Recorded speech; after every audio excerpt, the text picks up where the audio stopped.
Untamed is going to be untamed. It's going to be a little crazy. I want to talk to my people. I want to talk to my brothers and sisters.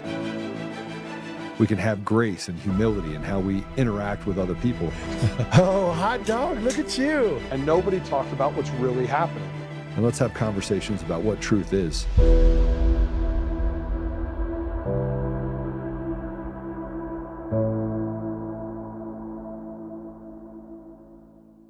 Today is, what a day. It is Tuesday, November 11th. First of all, I want to say happy Veterans Day to all the veterans that are out there. I want to tell you right now that without the veterans, without the people that served, we wouldn't have a nation.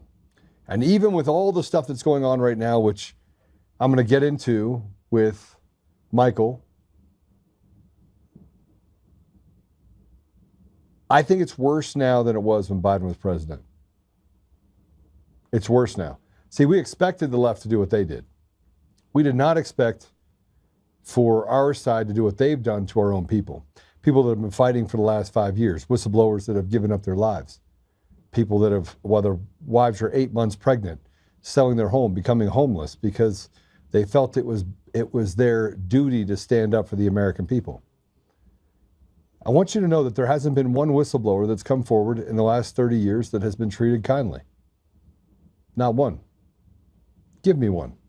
Give me one that wasn't berated by the media, that somebody called in and said, oh, we have to destroy their credibility. The FBI whistleblowers aren't the first, they're not the last. Steve Baker went and found the J6 pipe bomber, and look at where he's at right now. Even Glenn Beck came out and said, oh, I got to backpedal. But this is not something new to Glenn Beck. Glenn Beck did this same thing in 2012. The Million Man March, you remember it? It was scheduled to happen in Washington, D.C.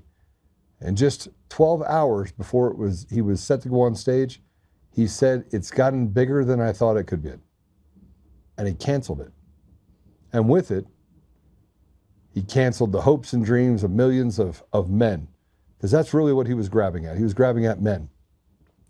Men that knew that there was something going on, that something even back in 2012 didn't smell right. It wasn't, nothing seemed to be going the right direction. Obama was in office.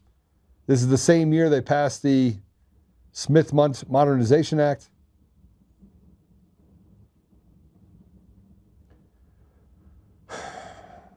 I'm going to start here, though. Here's a video. We're going to honor the veterans first. So here's a video that I want to put together that they put together that honors that honors those that fought, dating back all the way to Normandy and all the way up to the sacrifices in Afghanistan. Let's go ahead and play it.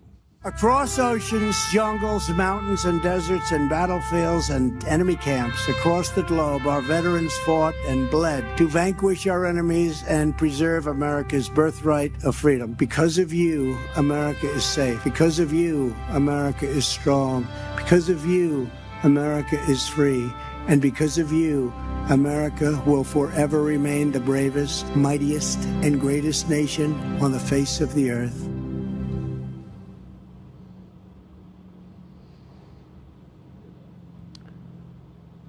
And then we had this video that was put out by DHS to celebrate our veterans. Let's play it.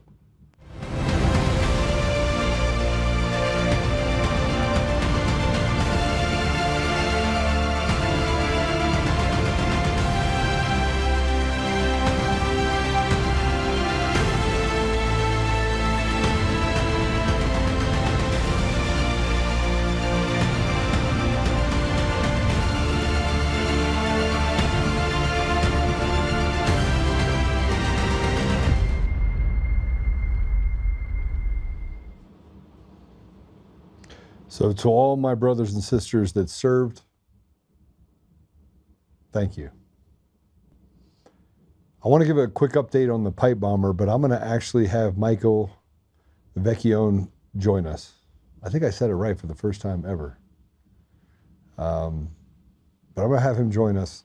And let me just tell you, he's been on before, and he's a legendary chief of homicide and rackets. He was a prosecutor who toppled corrupt judges. And the reason why we're having him on is because I want to talk to him about what the DOJ is doing to Comey, to Letitia James, this kid glove treatment, treated as if they're above us. They're being treated as elites. They're being treated as if they're a part of a club that we're not in. At the same time this is going on, the FBI is touting that they've broken up the biggest gambling environment in NBA history. It's not hard, by the way, to take from people who literally grew up poor, went and played basketball. They don't see the same caution signs. Michael Vick is a perfect example of that. He got into dogfighting. It was something that had gone on traditionally through much of the South. So yeah, did he think it was illegal? Sure.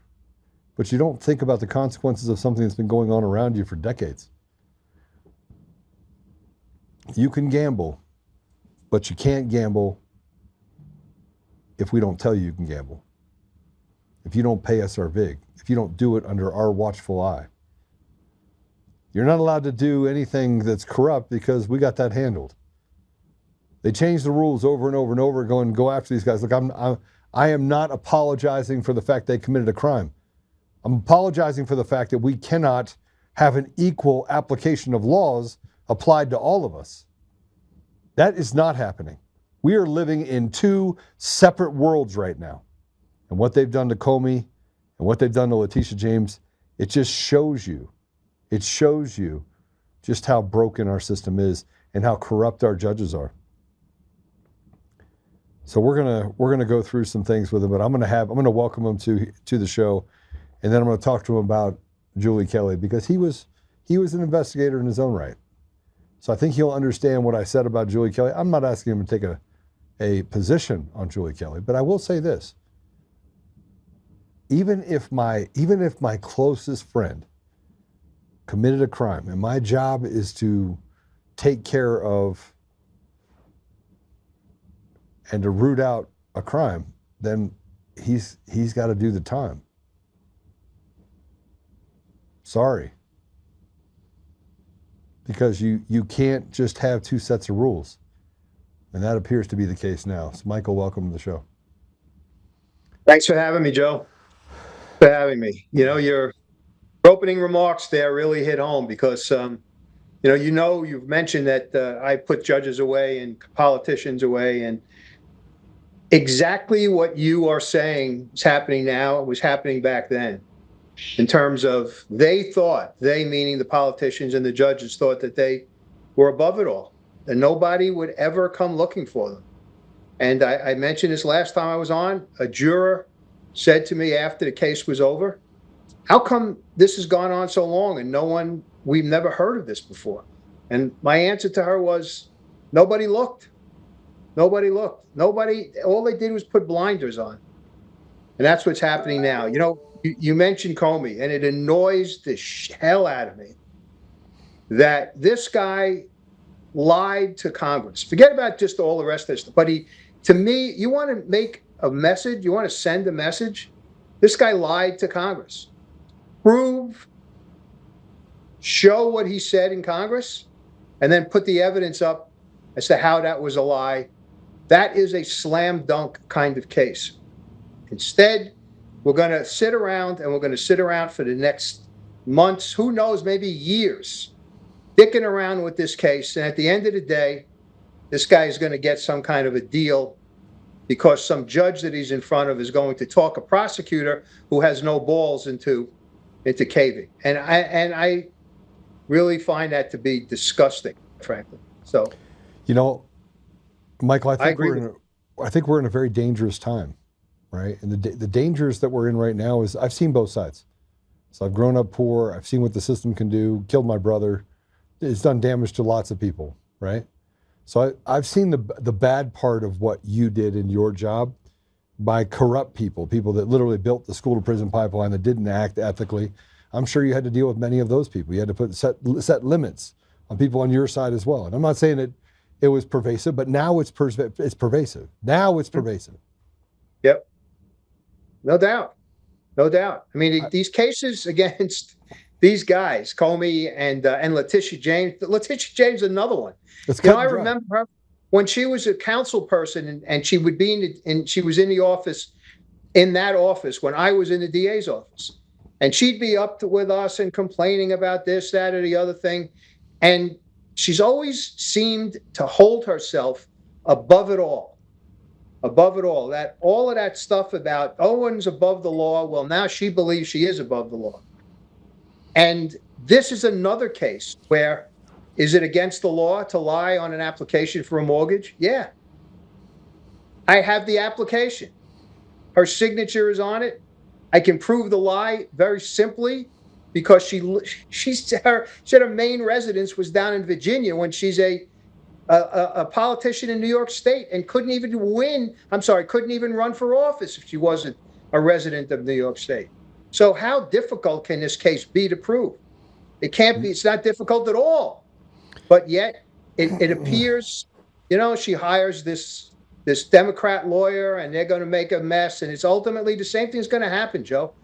At the end of the day, something will happen to her, but it won't be what she deserves. And it won't be what maybe even they'll just simply say, this is a nothing with nothing. And it'll somehow find its way to the trash can and what else. If this is what I did when I was working, I'd be out of a job. If I indicted someone, my boss stood behind it, stood up in front of a packed house of reporters and said, this is what we have, and this is what has happened. If I didn't follow through on that and carry through with it legally and totally, he would say, you know what, find another place to work. But it doesn't seem to happen. So this is where it gets me. This is where it takes me to a place where those are just two examples, but we have a very, this is a telling example. The J5 J6 bomber, right? That put basically pipe bombs at the DNC and the RNC. The FBI put out a $500,000 reward. It's easy, by the way, to put out rewards if you have no ability to actually pay it out. Like this, I'll give you $2 million for the person that can tell me who put a dent in my shoe.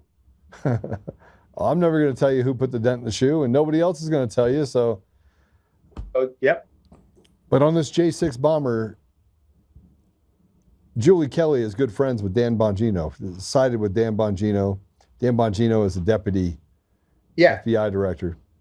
Right. And Kash Patel. So I don't know if you've been following this. You probably, and cursorily, have been following it.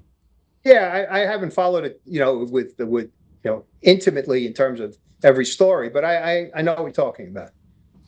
So the FBI all along knew who the pipe bomber was. Mm-hmm. They knew.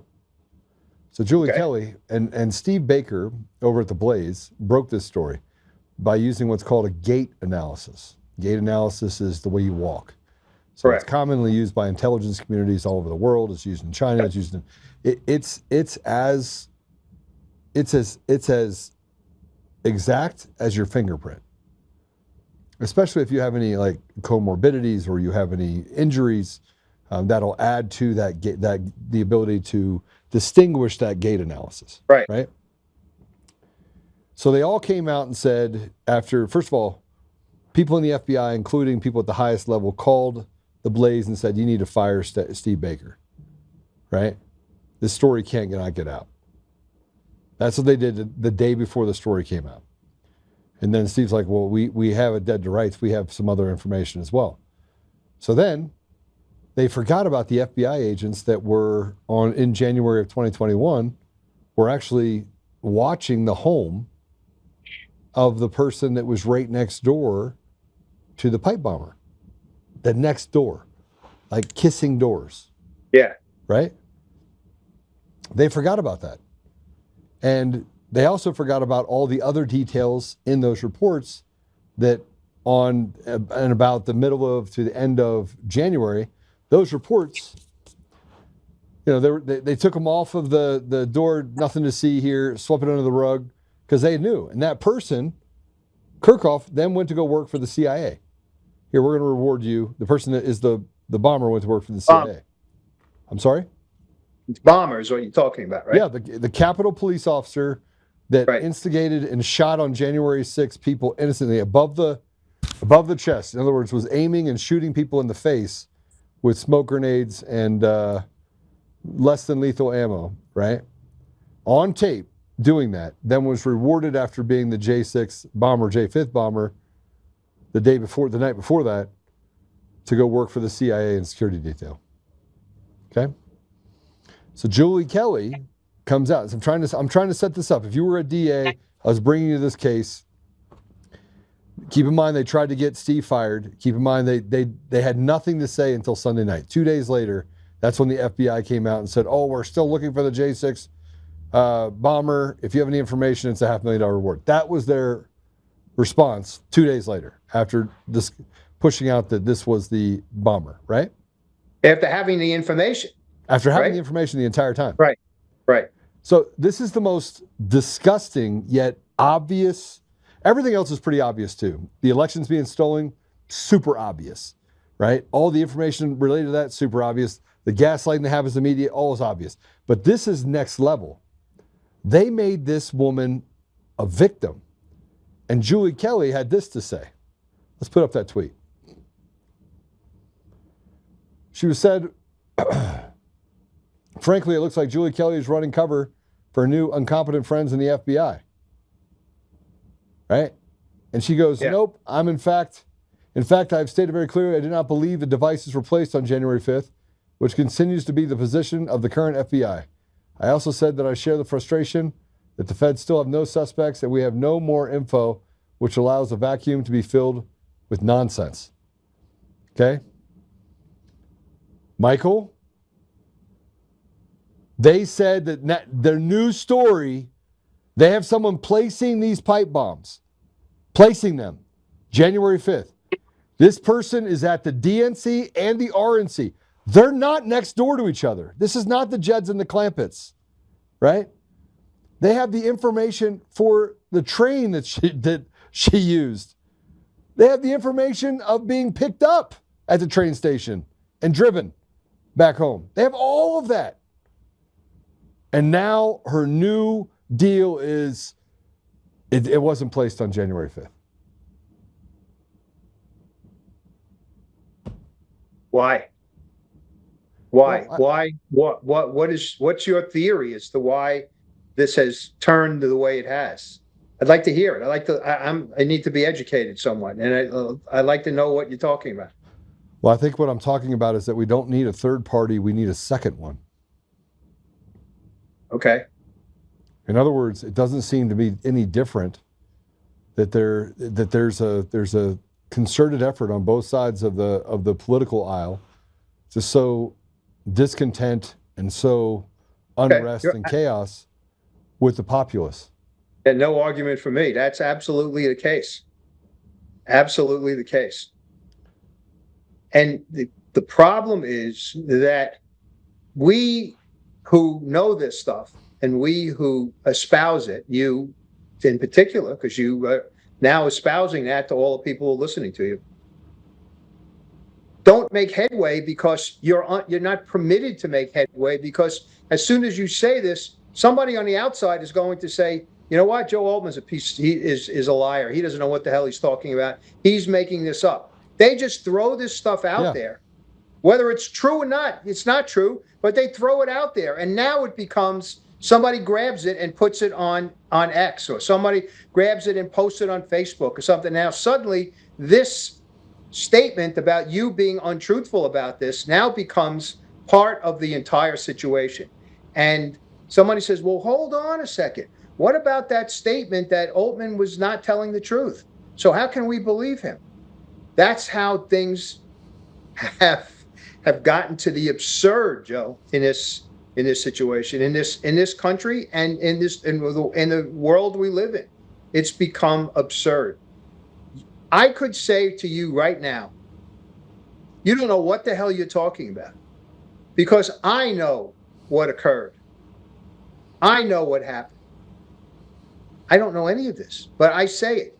And now someone listening to your show in an hour after the show's over and say, "Oh, he had a guest on who said that he knew exactly what was going on and that Oltmann is full of shit. That's what they'll say. Yeah. And people will believe it. People will believe it. So there's a thing that happens when you're consistent, right? And you're overly consistent, and you're the last man standing because they eat their own first, right? Mm-hmm. So eventually they'll eat their own, and I won't cater to the ridiculous. And I get,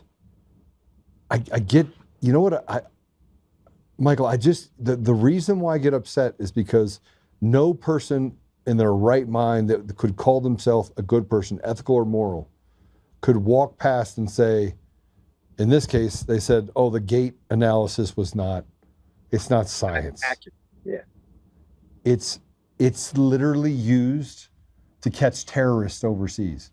It's literally used by entire nations in order to catch criminals. Right. Here's what they'll say, Joe. Let me just interrupt for 1 second, because I've been through this with other things like this in court. They'll say, okay, yeah, you're right. The agencies use it, but it's not necessarily accepted yet in a court of law. It hasn't been tested in a court of law. So that will be their excuse. Every intelligence agency in the world could use this, but if it hasn't gone into a courtroom and some judge says, okay, I'll accept it, then an appellate court says he was right, then the Supreme Court says he was right. Unless that happens, then it's not necessarily, they'll say it's not acceptable. It's not scientific. That's the argument. And I've been through this before with other things. And DNA was one of those situations. DNA started, this argument you made is what people made about DNA when it first came into being, let's say, in the courtroom. And I'm sure, one of the things that has never gotten into a courtroom is lie detector results, right? But I can understand that because there's a lot of variables. But when the science is the science and you prove it scientifically, then it should be accepted no matter where it's going to be talked about. And that's it's how easy it is for you to say those words. I had a guy online, Michael. I had a guy online who's like, I don't believe that you were on the Antifa call. I was like, okay. Oh, come on the show. I will go through the entire show. I will go through all the stuff related to the call. Right? As I'll go through all of it, I'll put the information out in front of you. And then at the end of it, if you still do not believe that I am credible, you still do not believe, I will respect you for it. I got on the phone beforehand. I'm like, listen, I will be respectful for you the whole time. I want to show you, because I'm sure you've heard stuff out there. They've made this stuff up. I'm going to bring the receipts. Is that okay? And he's like, yeah. So we got on the show. It was 1 hour and 15 minutes long. At the end of it, he shook his head, and I go, okay, I've gone through the entire, it's still out there. The show's still out there. It's been seen 500,000 times. At the end of the show, I go, I need you to now tell me what you think. Well, just so you know, if you don't believe, it's okay. And he goes, and he walked through it. He goes, based on this, based on this, based on this, based on this. He goes, it'd be impossible for you not to have been on the call and for him to not be on the call. Right? And I'm like, okay. So one guy at a time. Yeah. But because they have this large group of people in the media, like Julie Kelly, 800,000 people follow her.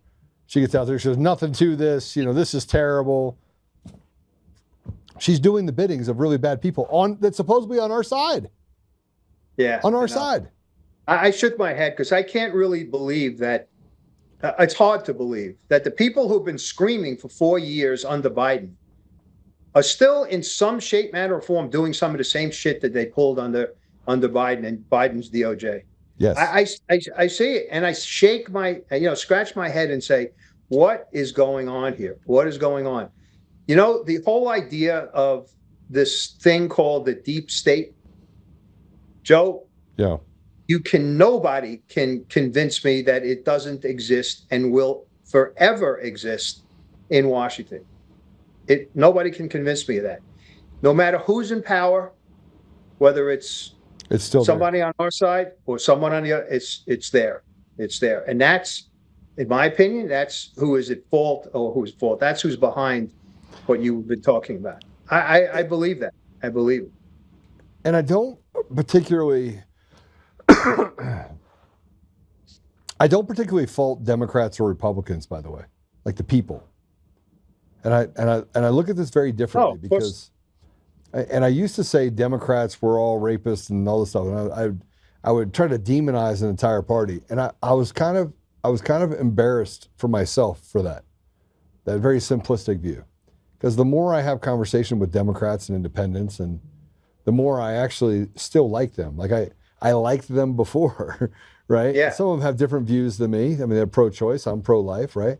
But I enjoy having conversations with them because some of them are very intelligent, right? Yeah.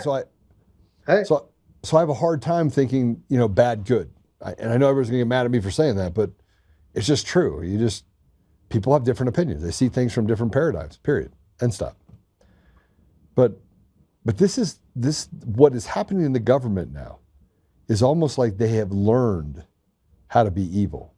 It doesn't matter if you're Democrat or Republican, they've learned they have a stick, let's go use it. Let's just go use the stick. Yeah, I can't disagree with you. I can't disagree. It's a shame. It really is. It really is a shame. But I understand it. I understand it. And it's, what it is? It's the ultimate CYA kind of thing, and that's what it is. That's what it is. And why should you know the truth? Why should you know the truth? That's their attitude. I know what it's all about. You don't need to know it. I'm in control here. I'm the one who's calling the shots. You don't need to know it. And I believe that is why we are in such bad shape in this country, is that attitude is pervasive. And, as I said, I keep going back to my experience, but I saw that on a level of, the local level and the city level in terms of this kind of stuff. And it wasn't necessary for me to know stuff. It wasn't necessary for me to look. Don't worry about it. Don't trouble yourself with it. We're doing what we do, in terms of particularly these judges. And it was very, very, very frustrating. Very frustrating. And who else is involved in this is there are lawyers who represent the people who we're talking about, who represent, the Comeys and the Letitia Jameses, and they will stop at nothing to put forward ideas that more than likely are not even close to being true. But because of who they are and because they have the media behind them, they can say what they want, and suddenly it becomes a fact. It becomes the truth because, hey, they said it. They would never say it. They would never say anything like that. And that's the same kind of thing we're going through with this business with the pipe bombs. The media says, no, it's not true. It didn't happen that way. So now everybody's expected to say, oh, okay, now that you said it, I understand you're correct. Well, it's not correct at all. So it's such a frustrating. There are times, Joe, I'll be home and I'll be by myself. My wife will be sleeping and I'm watching TV. I'll be watching Fox, let's say Fox News, and I have to turn this TV off because some of the things that I hear are just so frustrated listening to it. I just say, I don't, this is not the way I was brought up. This is not the country that I came to love. I just turn it off and I go to bed. It may sound like that I'm giving up, but I guess in a way I am for that particular moment. But I don't know what the answer is. I don't know how we can be in charge in terms of being able to say, you're wrong. You're wrong. This is the absolute truth, and I'll show it to you. And I guess that's what needs to happen. You need to have the kind of evidence that someone can't, dispel. And maybe that will cure it, but I have my doubts about that as well. They'll come up with some other reason. Well, The big one now is you made it up. You made it up. Oh, it's AI or something of that nature. Yeah. or pictures, photos. Photos used to be something that if I had a photograph of a guy committing a crime, let's say, that was gold in a courtroom, right? Now, you know what the defense attorney says? No, you just made that up. The cops or the lab in the police department put his face on this, and that's that's why this picture is what it is. Not because he did what it's shown in the picture, but because you made it up. That's a very frustrating way to have to live, Joe. Yeah, because good is bad and bad is good. Well, I went after Julie. In a very nice way. Okay. Let's put this up there. Julie has no idea what she's talking about. Julie Kelly, I think you are in the FA stage. You have no idea what comes next. Your reporting is trash. Please keep talking. I want to see what 800,000 of your followers literally realize you are not. This is a shit post because shit posting is what you do when you are dealing with irredeemable shit. Love, Joe. And then I had to put on there fraud. Because what she said is, I will put my pipe bombing report up against anyone. This is not about credit or competition. It's about getting to the truth.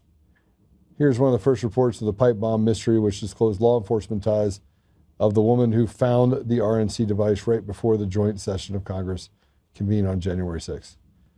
So I went back and read it. So I read this report that has, and it's nonsense. It's made up drivel. But here's the thing. There are things in it, Michael, that are closely related in what they sound to what actually happened. Yeah. Which means she knows. Yeah. She's in the know with the people that know what happened. Yeah. Yeah. That's the key. You know that when cops make an arrest, they try or investigate a case, there's a murder, let's say, and they keep certain pieces of evidence to themselves and don't release it. It's to test whether or not, when they get someone who confesses, does the guy know or the woman know what they are held back and not told the public? And that's what is happening here. What's happening is that somebody gave her the little pieces of information that they didn't release, and she released it. But to me, the operative words are little pieces of information. And you could take a piece of information, Joe, and spin it any way you want. Right. And it'll come out the way you want it, as opposed to the way it should come out. So it's diabolical sometimes. It really is. It gets worse because, and I don't want to get away from Julie Kelly because I really want to get to Mamdani because I know you're there. Yes. You're gonna have to deal with that. But I wanted this last piece. Kyle Seraphin had something to say about Julie Kelly, and he says, if you're wondering what some of you have wondered about the Julie Kelly rift. Here's an interesting DM exchange I had over a year ago. I don't always share everything, but you'll notice Julie has never commented on her donations. I suspect that this is right, and I did before the unsolicited DM. Okay, so let me read this. So somebody sent this to him saying, please do not reveal me if you repeat the story, but there's something you don't know about Julie Kelly. Here's the scoop. Julie's husband is a wealthy Democrat lobbyist. He's like a Mary Madeline James Carville marriage. He couldn't control himself and adhere to the individual donor limit, so he smurfed her. He used her as an additional vehicle to stuff campaign coffers. Now she's in a terrible position to reveal that he's broke the law, or quite quietly suffering the humiliation of looking like a hypocrite. I'd be effing furious if I were her. I know this because one of my good friends is very close with her. Mm-hmm. And Kyle has no patience for anyone. None. Just think about having no patience, and that's him on steroids. So He says, don't tell anyone, but I already know this. Which is why I put the story out. You aren't expecting her to out her husband as a campaign donation violator, are you? No, I expect her to allow him to break the law to benefit Democrats while fighting against them. Look at the name of yesterday's podcast. In other words, he's calling out the hypocrisy. Yeah. Kyle is a truth teller, but all these people are like, oh, Kyle's so bad. And they go out and they slander Kyle for telling the truth. And then the See You Next Tuesday comes on here and says, oh, I just want to get to the bottom of the truth. Michael, it's the opposite. Yeah, exactly. Okay, I'm done talking about Julie Kelly and the pipe bomber that is never going to get prosecuted by the DOJ because they're all in on it. I will restate it again. I think we're in a more dangerous position today than we ever were when Biden was in office for 4 years, because you could see the demons coming at you head in. Now the demons are in our camp, and they're doing everything they can to hurt Americans while saying we're here to help. Yeah, unfortunate. But I can't disagree with you, Joe. Okay, so let's get Mama Mamdani. Bro, how are you going to live there? Comey Mamdani. Well, I got news for you. I lived. Here's the way I've so far dealt with it myself. I lived, and I was out on, let's call them the front lines, when we had David Dinkins as the mayor in the city, and A.B. team before him. When the city there were 2,000 plus murders in New York City. We in Brooklyn had a good share of them. When the crime rate was off the charts, where you would go into the subway after dark. So I say to myself, is it going to be worse than that? I don't know, but I'll see. I also lived through 8 years of this idiot, de Blasio. I mean, this guy was an empty suit, had nothing going. And if somebody whispered in his ear, oh yeah, say you have to defund the police, then do it. Say this, he does it. It was just 8 years of frustration like you can't believe. But on the other hand, I didn't have anything happen to me. I wasn't mugged. I didn't have any, my wife wasn't hurt. So I said, okay, I survived. But you have a gun. The question now is, do I? No, I don't. You don't? I don't. I don't have a gun. No, I don't. First of all, when I was a prosecutor, the DA, Mr. Hines, would not allow us to carry guns. And I was never interested in carrying a gun. If I had to do something, for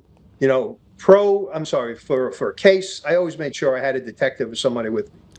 When I was home, I take my chances. And I did. I tried to do what I used to do when I was a kid, and that is evade as best I could. Can I tell you just a little story? Only one time that I think that I wish that I had one. And this is what happened to me. I parked my car one night. I am in the midst of this entire corruption investigation I told you about. 7 years of this stuff. Plus, 2 of them were mafia. 2 of the people I was investigating were ex-detectives who were working for the mafia. I mean, it was a really very strange and difficult time for me. I park my car. It's late at night. I have to walk maybe 20 yards, 30 yards to my apartment building. As I'm doing that, I notice across the street from where I'm walking, a guy is walking diagonally across the street and going to meet me as soon as I get to my apartment building. So I start looking around. I had my briefcase in my hand. That was it. I look around, garbage can covers, whatever. Remember, I grew up on streets in Brooklyn. I knew how to at least try to defend myself. And I said, here we go. And I get to my apartment building. I couldn't get my key out fast enough, although I had it in my hand between my fingers. If I had to punch this guy, at least I would have hit him with the key. He stops me and he goes, and here's the other thing that scared me. He said, "Counselor." I said, oh shit, this guy knows who I am. Who is, I never even saw this guy before. So I stopped because I didn't know what else to do. I just panicked a little bit.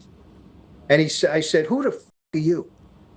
And he says, oh, I'm your neighbor across the street. My name is so-and-so. And he says, I'm a correction officer.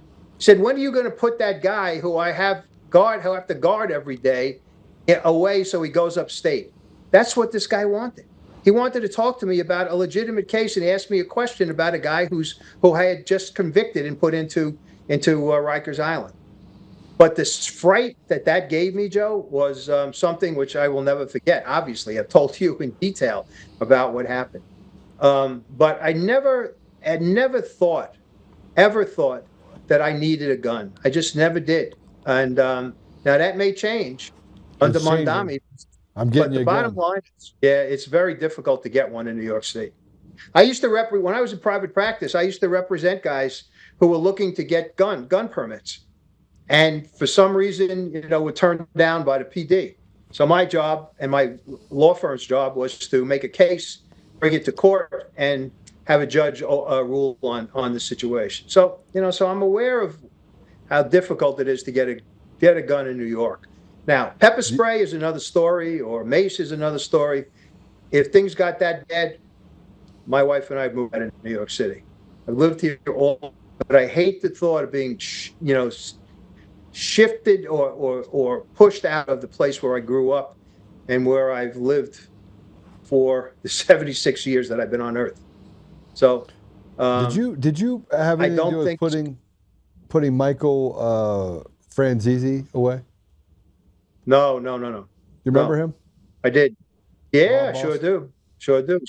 His father was a big guy and a big mafia guy. But Michael, Michael went away and then turned. I mean, I know about his scams and the gasoline scams with the taxes and all this other stuff because I used to teach.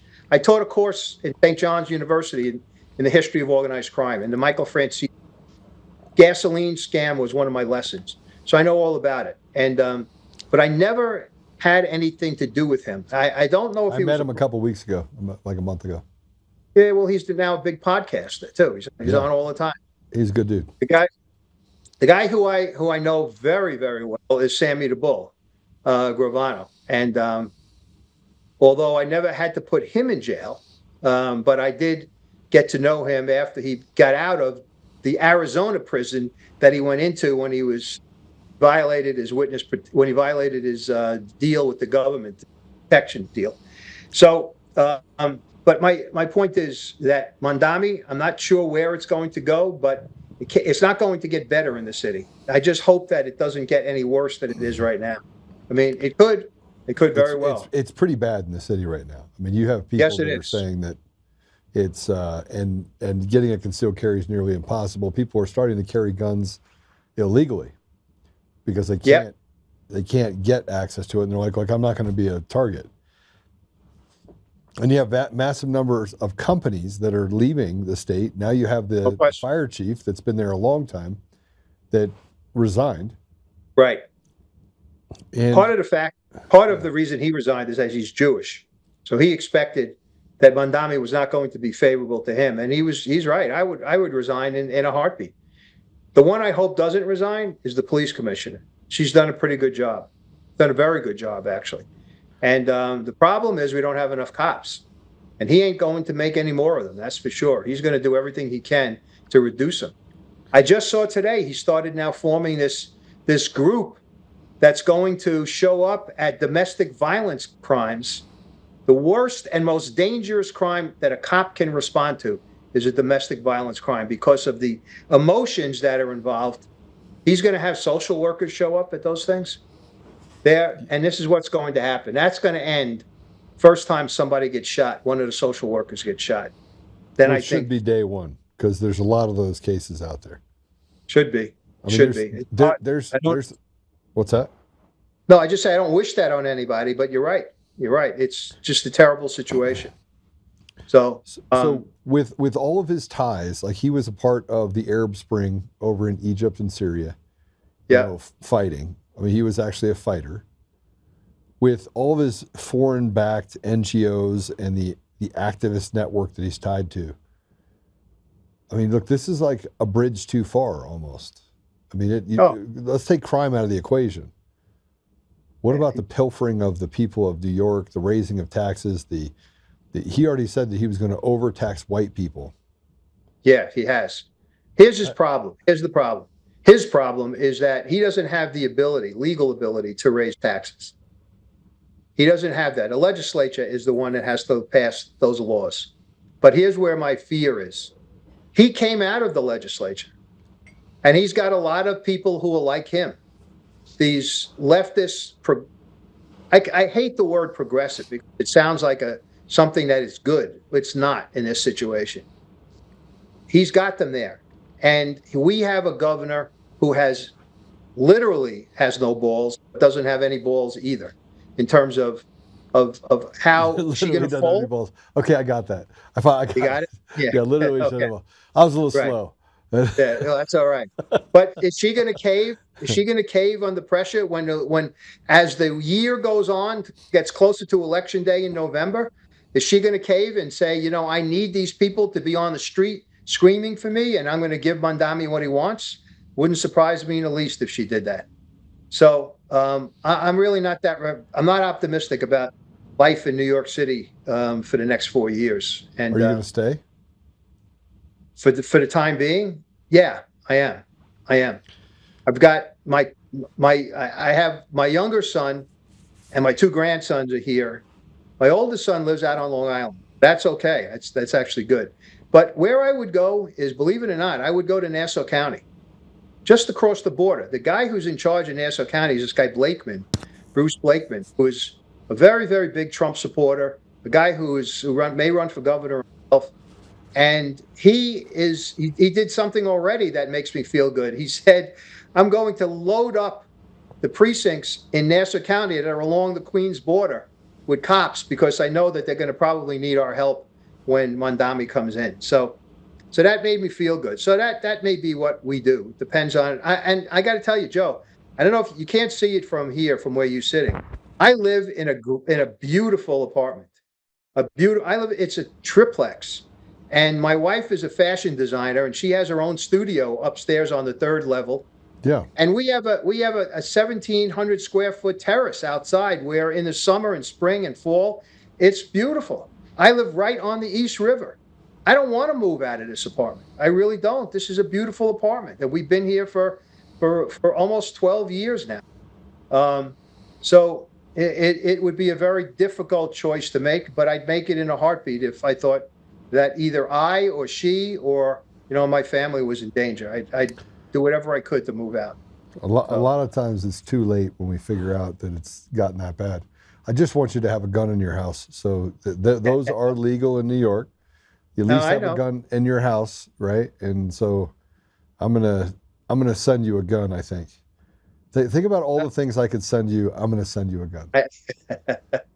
I might even send you a Trump gun. This has Trump's face on it. Trump on it? Yeah, okay. That way, when you got to be like, stick him up.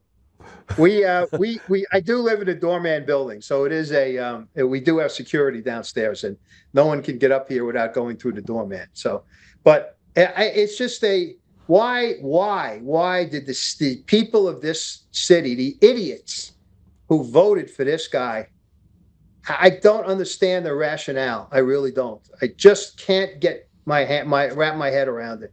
Well, I'm going to tell you. I'm going to tell you. Okay. Well, let me add one other factor to it. Okay. Do you know how many? I think I read it today. 300 or 400,000 Jews voted for this guy. How is that possible? Well, did they not understand and believe? Go ahead. So tell me why. Give me the answer. What happens if you're under 50% in the popular vote? What happens in New York if you're under 50%? If no candidate gets over 50%? Nothing. There is no runoff in New York. You just win. Whoever has the most votes wins. That's why. I thought the mayor's race was a runoff race. No. You sure? Well, if it is, it's something which I have never seen in my life, but I don't believe so. You might be thinking of the primaries. But it's whoever has the most votes, in my experience, wins the mayor's race. So it's what? So they use ranked choice voting in New York? In the primaries, not in the general election. Okay. All right. Which is another ridiculous thing. By the way, who my representative is in Congress and where I live? AOC. She represents this area of Queens and the Bronx. Do you talk to your neighbors? Have I talked to my neighbors? I have, sure. Do you ask them about if they support AOC? Yes, I do. And the only person who didn't give me a straight answer is, in this building there is a cafe a coffee shop, and it's an interesting coffee shop. It's a half coffee shop for people, and also a place to bring your pets so they can run around and do things, and you can feed them and all this other stuff. It's a very popular location. So I asked. She told me one day that she had AOC was there on a Saturday to do a talk of some kind. I said, "How the hell did you have her here?" Her answer was, she's the only one in office in this neighborhood, and if I have a problem, which I could have very easily because I own this place, I need someone to go to. And it's a default kind of thing. And it just, you scratch your head. She said, "Do me no good to vote for someone else because A, they're not going to win, and B, I need her support if I have a problem with this place." So, and if you go, Joe, I can take you right now or any time of the day to her office. You will not forget about finding a light on. Forget about finding a person in there. You'll find the thing closed with a gate in front of the office. It's never open. That's our quote unquote constituent office. So It's never open. Never. I have never seen it open. Never. And I've passed it almost every day. I've never seen it open. Because they don't care about the constituents. So I was going to tell you, I want to correct the record. So it is not a 50% rule, but they got 50.2%, I think is what he ended up getting. Correct. He just made it a pass. Yep. So 50% of the people voted against him. Hold on a second. It's big. It's bigger than that because there's no ID in New York. You can basically call yourself Mickey Mouse and get a ballot. Correct. You don't have to be an American, so they can just import in a bunch of people to do. You can vote over and over and over again just by using names that are of your family and things like that. You could make up names. And I could take. Yeah, go ahead. Go ahead. Sorry. Go ahead. No, go ahead. No, all I was going to say is I could go into the polling place with the names of my neighbors. Yeah. And say, I can go in every, let's say, 20 minutes with a different name. No one would know the difference. And they did. Look, the elections are fraudulent. The elections are fraudulent until you get to a place where the elections are not fraudulent and you don't have people that are loose rules that are designed to basically cheat. You're going to be a slave, right? And that's really what's happened in New York specifically. So, and across the country. So I'm glad I checked my math on the election deal because. Yeah, is it possible that Mamdani will be so bad that he will have an effect on elections, let's say next year's midterm elections or into the future? Well, I mean, so that's the only positive that may come out of this whole thing. But I mean, that's a positive. Yeah, I agree. That's a positive. But we had 4 years of Biden, and then we haven't won an election, not a special election, not anything. Do I talk? Since the day that President Trump won. Okay. Correct. What is going on? Is that on your side? Nope, sorry, we're checking a feed. Okay. Your next guest. They're killing me. Guys. Get in there. Take it. Guys. Okay, gone. Wow. Okay. So maybe that's true. Maybe that's true. But President Trump won spectacularly on election night. And then all of a sudden, an area that was never blue in 50 years turned blue right outside of Philadelphia that's been bright red for 50 years. And all of a sudden, right after Trump wins, the Democrats win. And that we haven't won a special count. Look, in Douglas County, Colorado, it's the reddest part of Colorado.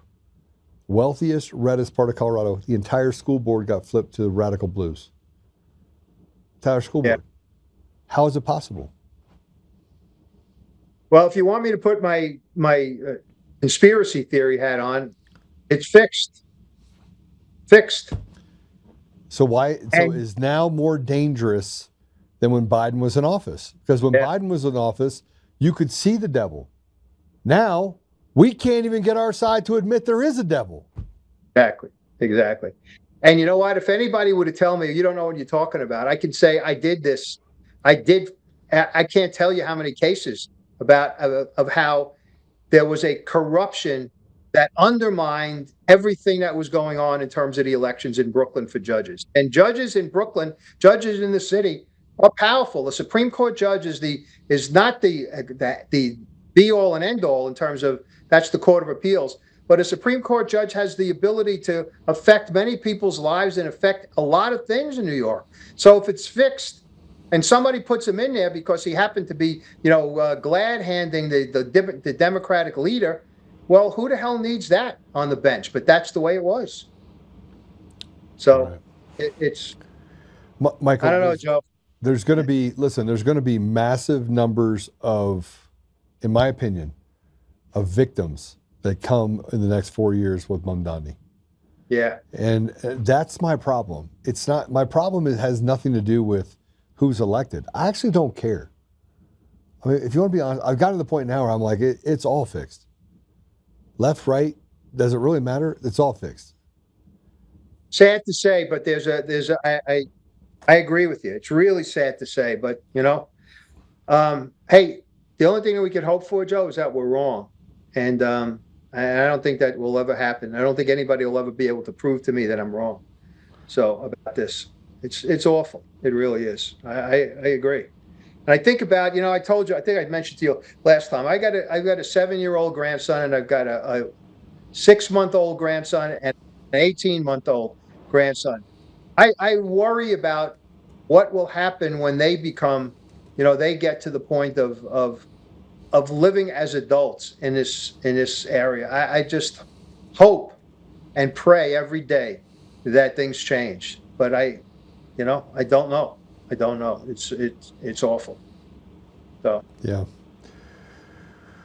Oh, brother, I'm really happy to have you on my side and that you know things that, I mean, you're I should call you Captain Obvious. Matter of fact, I'm gonna get you, and I'm gonna send you a gun. So I got to teach you to shoot it because it doesn't sound like you've ever shot a gun.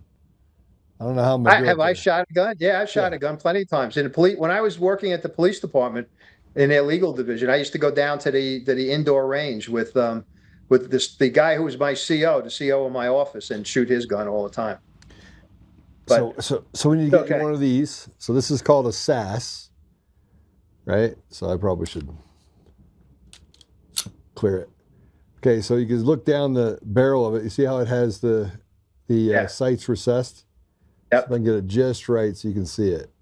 I can see it. I can see it. Yeah. You see that where the green dot is right there? Yep. All right, there it is. So that green dot is, you got to train yourself on that to be able to shoot. So I train with this. This is what you need. You need something like this, something small with good ammunition, with good ballistics. So somebody comes through that door, they get through your doorman, and it's a zombie apocalypse that you can just take them out and protect your family. Okay. All right. I'm gonna make it happen. I'll thank you for it. I'm gonna send you a gun. I think I absolutely, guys, put that down. I'm gonna send you a gun, and I'll call you after. What's that? Yeah, I know that you got another guest coming up. I just want to remind you and ask you about having myself and the police officer who's the subject of my new book come on sometime. This guy and you might get married by the time the end of the show is over. Well, I definitely want to have it. Absolutely. Yeah, definitely. So I'll set it up for not next week, but the week after. Next week I'm traveling, but the week after I'll set it up if I can get you guys on. Does that sound good for you? Yeah. The book might not be out by then, but we can still talk. Maybe we could do a series of, because there's a lot of stories in his life, and you'll really love this guy. I know you will. So, okay? All right. So I'll make sure I get that set up so we can do that for sure. Thanks very much. Absolutely. Thanks, brother. Okay. And thanks for everything you're doing. And, have a good one. Yeah, it's gonna be great. Stay safe. Take care. Stay safe. Bye-bye. Right, God bless you. So we have two sides of the show today. Michael's probably one of my favorite people. He really is. I do want to make sure that he has a gun. And the reason why I want to make sure he has a gun is because he's in the lion's den. He's in the most dangerous part, I think, right now, which is Mamdani. There's no telling what is going to happen when Mamdani takes office. Okay, we have a second guest. And are they in? Stand by, Joe. All right. Let me tell you, I wanted to have them in the studio, but they're not in the studio. I'm going to let them tell their story. I was talking to a journalist yesterday, and I told the journalist I'm enjoying my conversations.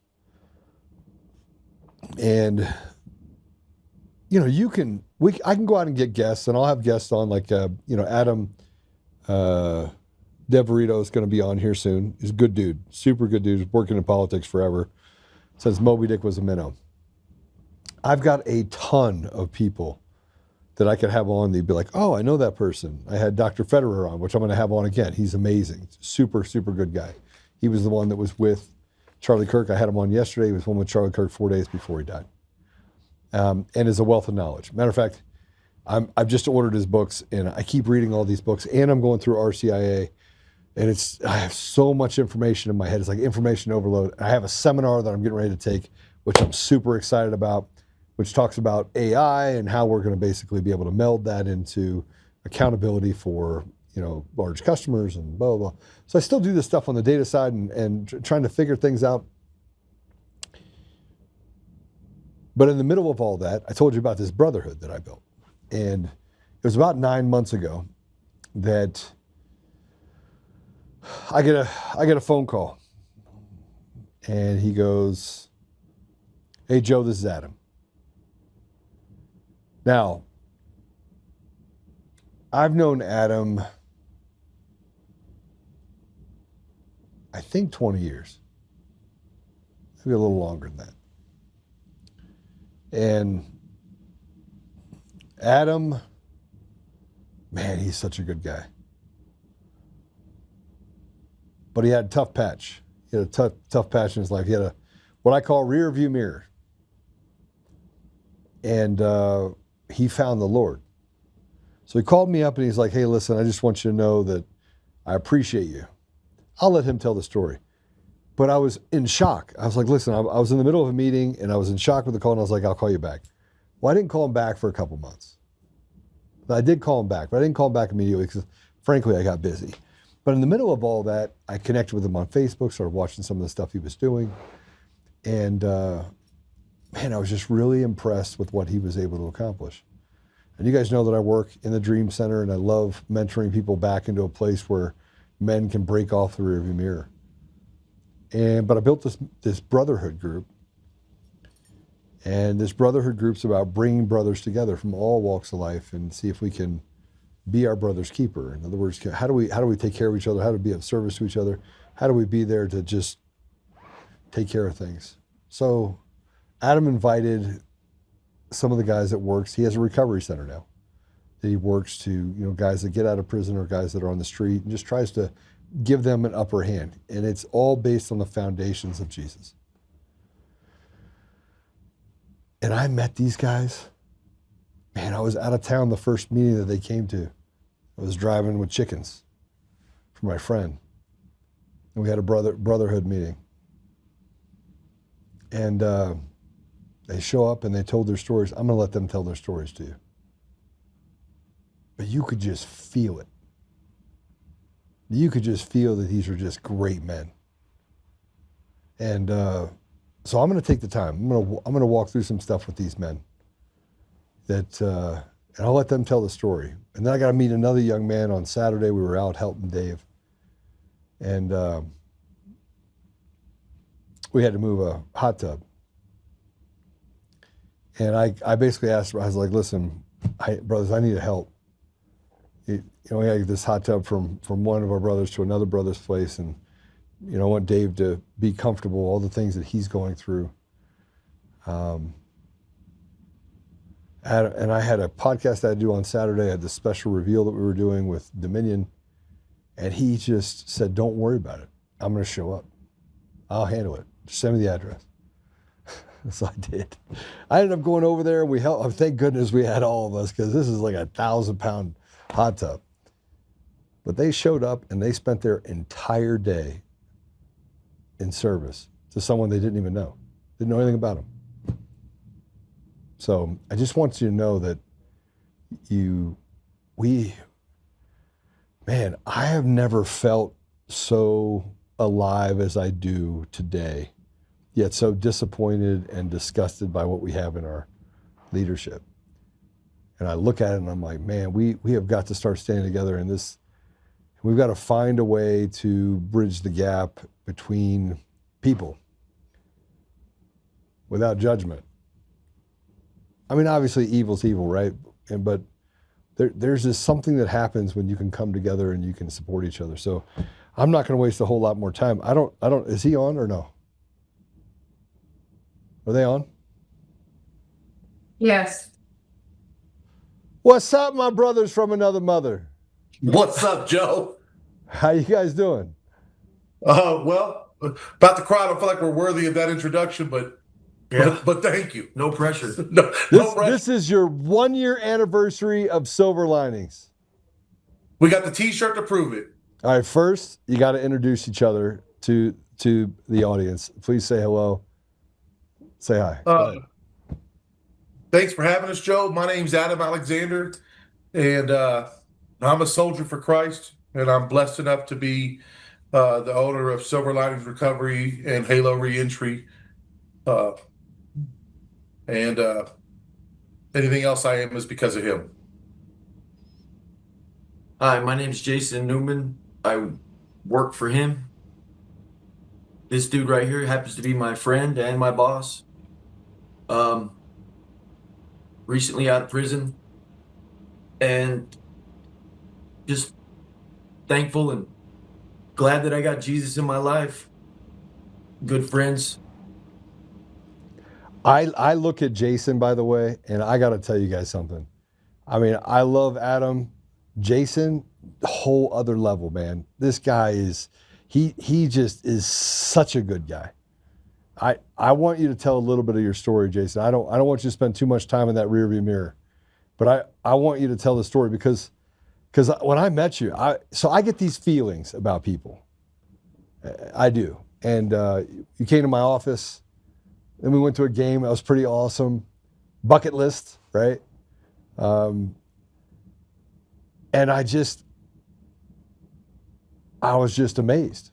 I was amazed. So, Jason, I feel like I'm putting you on the spot a little bit. A little bit. And you're only talking to a couple 100,000 people. So I need you to talk to those couple 100,000 people. I want you to tell them, about you. I want you to understand that people they're not judging you, brother. This is your chance to be seen and to be heard. And you'll get lots of these chances. 'Cause I might just have you, like when you walk in my office, I might be like, Jason, you want to go on the show with me? Like I did with Jake yesterday. So, all right, floor's yours, brother. Well, my childhood was like anybody else's. I had loving parents. They were divorced, but I had to pick the wrong choice in friends, and peer pressure's big deal where I was from. Long story short, I ended up going to juvenile prison a couple times in the 80s, stealing cars. Got out. I was emancipated. And not long after that, after I was emancipated at 16, I started really heavy into getting high and stealing and robbing folks. And then it ended up one night, I killed somebody. This somebody, in my humble opinion, deserved it, but that's something that I got to come to terms with, Jesus with, something I battle with daily. The guy that I killed was a sex offender, and I went to prison for it. I did 34 years, 4 months, and 3 weeks. 6 months ago, I got out. I was sleeping on an air mattress in my buddy's house, not only on an air mattress, but in his infant daughter's room. And every day since then has just been a blessing, man. No matter how messed up it was yesterday or the day before, every day I wake up is a win. And then I got real lucky and I was introduced to Joe. through country, Adam. And Oh, we can call him Big Country. yeah, big country. And that was the abridged version. That's about it. But your life started to change in prison. Oh yeah. You had to deal with this knucklehead next to you. Yeah. We Adam, met in prison. Adam, tell him your story. Tell your story. I got more questions for you, Jason. Look, this is a Tell big my story deal. how I met him. Yeah. Okay. Well, I just gotten out of CSP, which is Colorado's version of AdSeg. And he was in I think you were in 4 Mile and you just messed up and got to Centennial. Mm-hmm. And he was coming out of the hole. He went to the same prison that I went to. He came into my pod. And here's this, freaking Sasquatch, huge dude, and it's on me to check this guy's paperwork. You know what I mean? Because we don't want. Look, there is honor among thieves, I promise you. And we don't like to spend company with sex offenders and people like that, of that ilk. But he came in, and it's on me to check this guy's paperwork. He said, no problem. But secretly, I was like, I hope this dude's legit, man, because, you know what I mean? You're going to have to send 3-4 people after him. But, and believe me, I wasn't the one that went and checked his paperwork. I sent somebody else. But no, man, we met like, what was it? 4 years? Some, how long? Yeah, about 4. Yeah. And we hit it off. We were tight. We were buddies. I went to a different prison. We kind of fell off of writing. We don't really write. And my parole plan fell through. Many of them. And so I called Country one day and he just said, no problem. And it hasn't been a problem. You know what I mean? He saved my life. I don't know what I'd be doing if I wouldn't have had him and Silver Linings, but I know I wouldn't be doing as good as I'm doing now. So let me Adam, let's go back. Let's go back in time. I've known you for 20 years ish, I would say. How old is Caitlin? 34. 33. You'll be 34 this year. Yeah, 34 on Christmas. Yes. Yeah, 34. So she was 15, 20 13. years ago. Yeah. Yeah. And I was moving and shaking back then. Mm-hmm. And you are my brother's ex-wife's ex-husband. Yeah, that's a chain. That's That's accurate. Pretty good. That was good. And you hit some rough patches. We fell out of favor with each other. Mm-hmm. And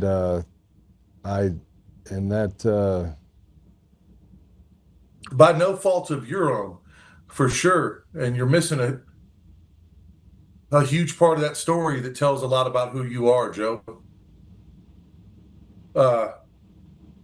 My then wife, Caitlin's mother, your brother's ex-wife, we had gotten a call that her and her father were going through some things. And he had full custody. And Billy Joe said, that's my ex-wife, let's call Joe, he could fix this. And I said, who is Joe? She said, it's my ex-husband's brother. And I'm like, that's who we're calling? And she said, yeah, it's kind of dealership. And you'll know when you meet him. And we came to your office and it was instant embrace. You said, well, this has got to change right now. And I think your attorney's name at that time was Mark. And within, 15 minutes, he called Mark in and said, "Hey, Mark, I don't know what you got going on for me, but stop all that and go and get Caitlin from there and put her here." And he did, immediately. Not only that, as that was happening, we were living in the Springs. You were living in Parker. Your dealership was in Denver, and you said, "Well, I just want you guys closer." And we was like, "Well, we live in the Springs," and you said, "Well, I can fix that. I'm just going to go buy you a house. I want y'all close to me." And you bought us a brand spanking new house to put your niece and us in, and said, "Just go. Give me what you can, and if it's nothing, then it's nothing. I don't care." And treated all of us like family straight out the gate. And you didn't know me from Adam. And that's a huge deal. It's rare. That's a huge deal, you know. And you've never done anything different. You were moving and shaking at that time. Yeah, for a little bit. For a little bit. That's a big deal. You know what I mean? I don't want that story not shared because it's just indicative of who you are. Yeah. Thank you. It changed my life.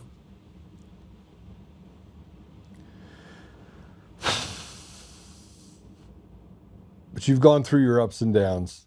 I don't usually talk about the stuff I did because I think that it's, you know, it's what you should do, right?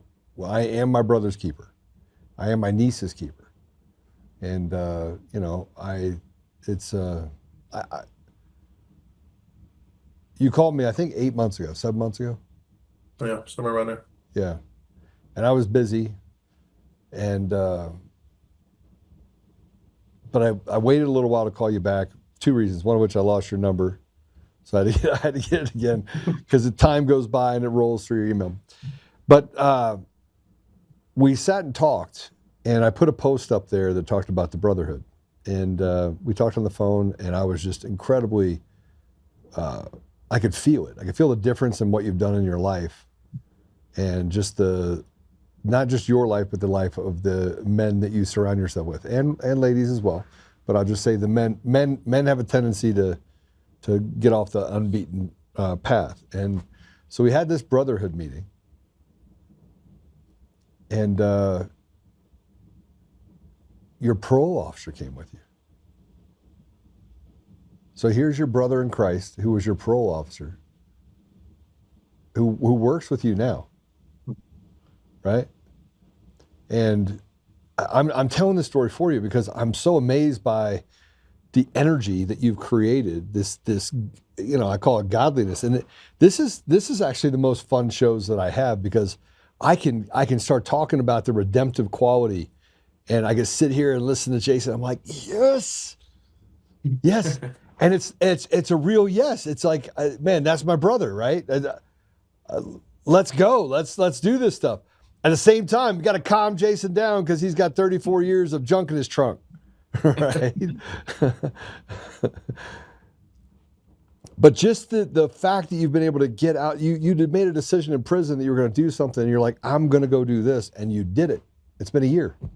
You have a year anniversary of Silver Linings, and tell everyone what Silver Linings is. So Silver Linings Recovery is addiction counseling, homeless outreach, resources, and anything that we can think of that we can fit in that basket that's going to help people. It's a liquid organization that provides stability for people that have never had it, leadership for people that have never had it, guidance for people that have never had it, and resources for people that can't get it. A place to go and be safe and have the freedom to focus on something else other than the crap that's going on in the world, so they can focus on what's important, God first and everything else second. And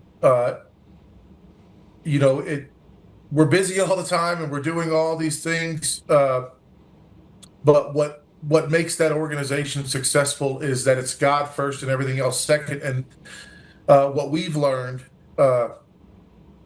is that as soon as you do that, everything else is so easy. It takes care of itself. In Matthew, it talks about the birds and, don't worry about tomorrow. And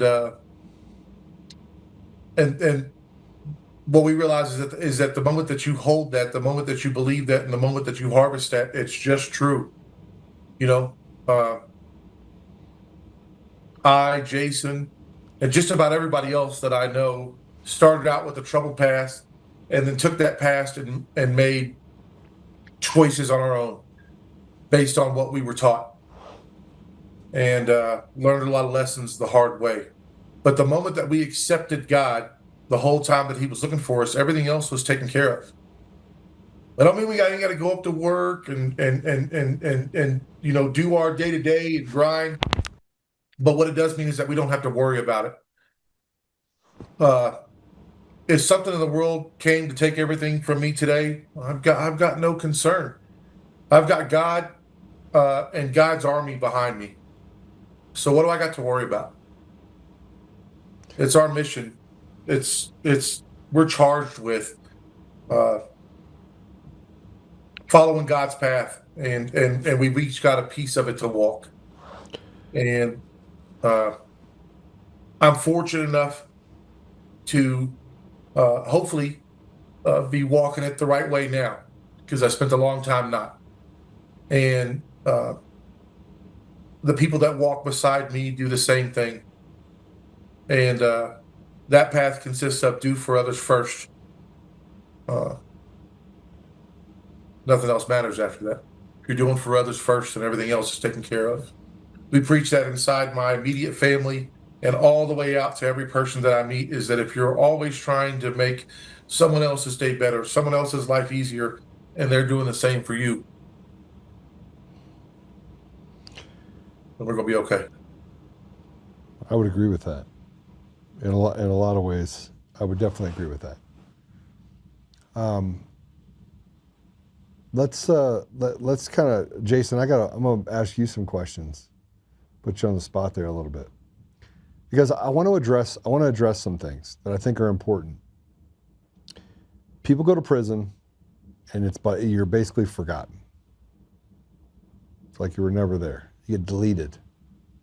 You get to live a single life. You wake up, you do the same thing over and over again. You did it for 34 years. You left behind some relationships that you had in prison with people that have been there and will probably die there. Absolutely. Is prison a place of rehabilitation?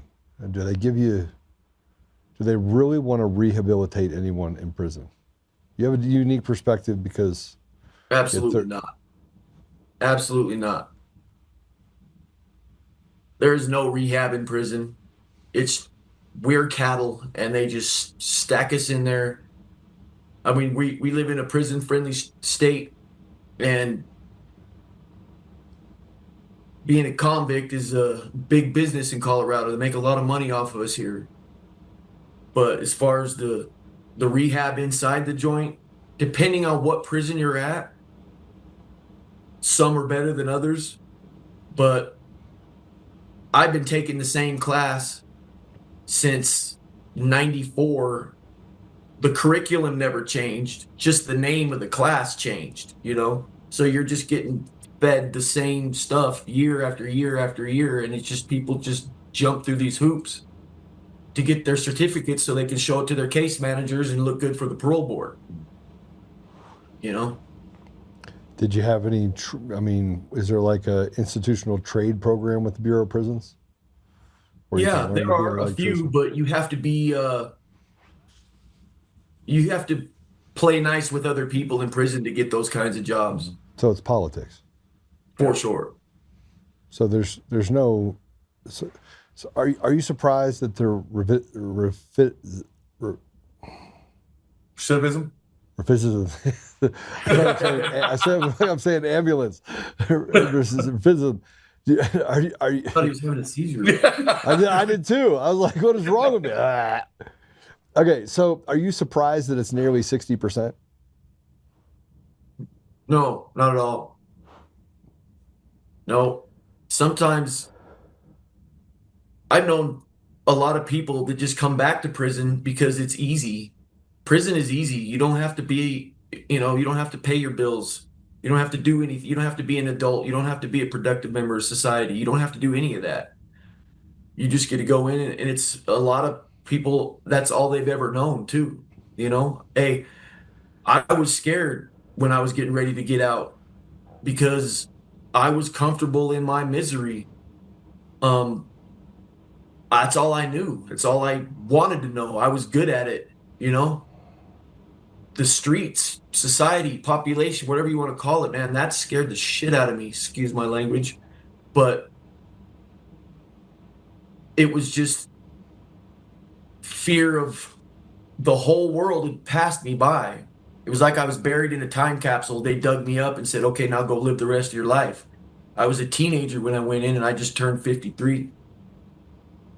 I had an issue when I first got out because I was picking up my life where I left off, just as a teenager, and it doesn't work. But no, I just lost my train of thought. No, it makes. Remember what I said before on the board? You go in at 21, you come out at 21. Yep. Right? And people don't understand that. They don't understand that it doesn't. Time stands still for you when you're in prison because you don't have experiences. You don't have, they keep the real world away from you. And then when you get out, they expect you to acclimate to the real world. They treat you like animals. And then when you get out, you expect them to act like responsible adults. Yeah. Joe, but there's another part of prison, and not everybody gets it when they're in there. There's lessons in life that I learned in prison that will stick with me forever, that made me a better man. Things that are told to you, but they're not enforced the same way in the world. Starting with your brother's keeper. You make that commitment in there, you will keep that commitment in there for sure, or the consequences are a lot more severe. Don't talk about anybody that ain't in the room. It ain't your business. Stay out of it. There's a lot of lessons that you learn in prison, that if you're looking to learn a lesson, you'll get them. You'll get them, and they'll stick with you different. But that's a low percentage of the environment that's in there are people that are looking to learn. Well, but you don't. I mean, I think if you turn the environment into a place where people could learn, it'd be easier. I think if you made it easier for faith to be a part of it. I think if you put animals, you integrate animals into the prison system. And look, I'm not telling you. On the other side, I think there are some irredeemable people. I promise you, there were some irredeemable people that you were at the prison with. Right? Yeah. You have people like that dude's just flat evil, right?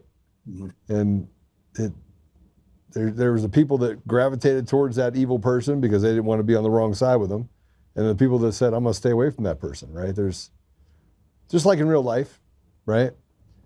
But there I don't know. I look at it. I'm looking at it more from the lens of,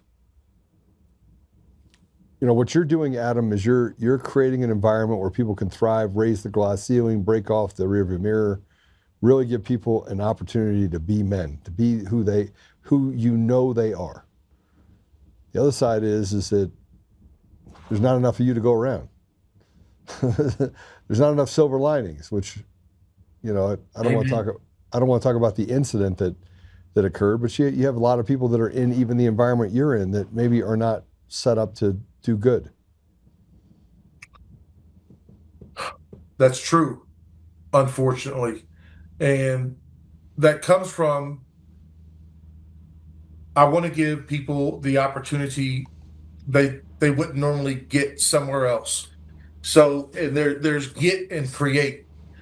And, I talked about a little bit earlier, everybody has a piece on the board. And one of my responsibilities is to create. Because of the choices that I've made in life, I can't it's not as easy for me to go get the opportunity from somebody else, but it's much easier for me to create that for me and then share that with others, but not leave them in that spot. Silver linings as it pertains to the people that work there, and I say this in our meetings all the time, is a jar. And it's everyone's their responsibility to outgrow that container. No matter how big that container is, no matter how much freedom they have to be able to make decisions and grow, their responsibility to this world is to outgrow that container and then create their own. Put people in it and grow the people until they outgrow that container. And our mission is to change the world. It sounds ambitious and a little bit ridiculous, maybe cheesy, I don't know. I know that it won't be in my lifetime or my children's lifetime or my grandchildren's lifetime, but I do believe that the footprints that we lay today, the problems that we're trying to solve right now, we can do that. And just because we won't see it while we're still here on this earth, that doesn't mean we shouldn't do it. That means that we're laying the foundation for something greater. People that come from the background similar to ours are traditionally short-sighted. It's the quick high, the quick fix, the quick money. And that's not what we're wanting to do, because that's what's damaged this society. It's immediate gratification and me. You know, as opposed to creating a foundation for something that's going to make this world a better place and doing it for somebody else. You read the Bible, and I don't think it ever says anything about Jesus' house. You can't go to Bethlehem and say, well, that's where it was. Jesus could have house, car, women, money, drugs, whatever you want, snap right there. If he can make water into wine, he can do all those things. But that's not what he used him for. It was for all of his 33 years. It was for everyone else that's not him. And we're charged with doing the same thing. No matter what we do, we're going to fall short. No matter what we do, we're going to fall short. It just says it in the Bible. It's the answer's right there. Just go do that. And don't worry about you. You'll be taken care of. Don't bring food. Don't bring water. Don't bring provisions. Walk with me and let's go. And we're supposed to do the same thing. We don't always get it right. And I wish I'd have got it right a lot sooner, but I don't regret the lessons that I've had to learn. I regret the things that I've done that have hurt other people, but I don't regret the lessons that I learned because of the mistakes that I made. I embrace them. I'm proud of them. I wear them as a badge of honor, not because I'm proud to have went to prison or proud to be a convict, but because I'm proud to be a godly man. Today was our 1-year anniversary. And we fed 304 people in an hour. Yeah. And we didn't feed them ramen noodles. No. Or finger sandwiches. We fed them ribs and tacos and candy apples and cheesecake and plates and bowls overflowing. And before we did that, we had this huge prayer. And then after we did that, right at the end, the pastor from my church shows up with his crew and he's like, yeah, I just want to come and congratulate you. And it feels good hearing that. But that glory isn't for me at all. That's God's glory. And he's and as he's in my office and things are kind of wrapping up and people are still congregating outside, I don't know, there's 100 people still there. He said, can I pray for you? I said, well, can we just go outside and pray for everybody? And that's what we did. You know, people, you know, that prayer they got today, and that from me, that prayer they got from our pastor, that may be the only 2 they get this year. And then it meant something to them. All right. Can we talk about They come Michael? up and they say thank you, and you know, it's natural reaction to say you're welcome. I'm here for you, but that's just that thanks does not belong to me. It doesn't belong to me. It doesn't belong to Jason. It doesn't belong to Angel. It doesn't belong to Caitlin. It belongs to God and God only. It's not mine. You know, we talk about the sacrifices that you make and the suffering that you have. Like, you have to go through suffering. Suffering is just one of those things that you have to go through, and then who you can give that suffering up to, give it up to Jesus, because obviously you can't ever get to the place where you suffer more than he did. But one of the things that, you know, we were together on Saturday, by the way, thank you. David says thank you. And you got to meet Gordon, probably one of my favorite people ever. That's a good guy. Mr. Gordon. Yeah. Gordon, yeah, he was his first 100 years of his life he was a accountant and sold out to Deloitte. Super successful guy, amazing man. Has been he is one of my best friends, and literally he's been there for me in so many ways. But you brought a young man with you. It's not our story to tell, but it is our story to tell right now. This guy was, you found him on the street. Jason, tell us the story. Tell us the story of Michael. Well, a year ago, he was homeless, strung out on fentanyl, starving. It's sad. I just met the kid myself. He had a rough go, man, and he's so young. He's only 23, just turned 23. And he knows a lot more than he should know as far as being out there and living that kind of life. It's lonely, it's cold, it sucks. Everybody's high, everybody hates you, everybody's stealing from you. It's not a life. And he found a way. Matter of fact, the way was country. And now he works for Silver Linings, and he's doing good. Stumbles here and there, but nobody's perfect. I just stumbled. But no, yeah, he's a good kid, man, and he's learning a lot. He had a hole in his face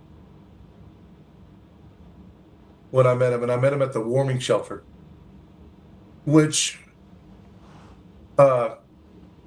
in this city, below 19 degrees and below, the city will put out money to different organizations, not ours, to open up churches and allow people to come in and get warm. And that's where I met him. And he had a hole in his face, so much I thought you could see his teeth, and a fentanyl pipe in his hand. The rule at those warming shelters is come one, come all. This one in particular is at the Sanctuary Church. And we're just volunteering there. Just Silver Linings people are just volunteering there to serve food and clean up and do whatever we can do. And he's outside and he's smoking this fentanyl pipe.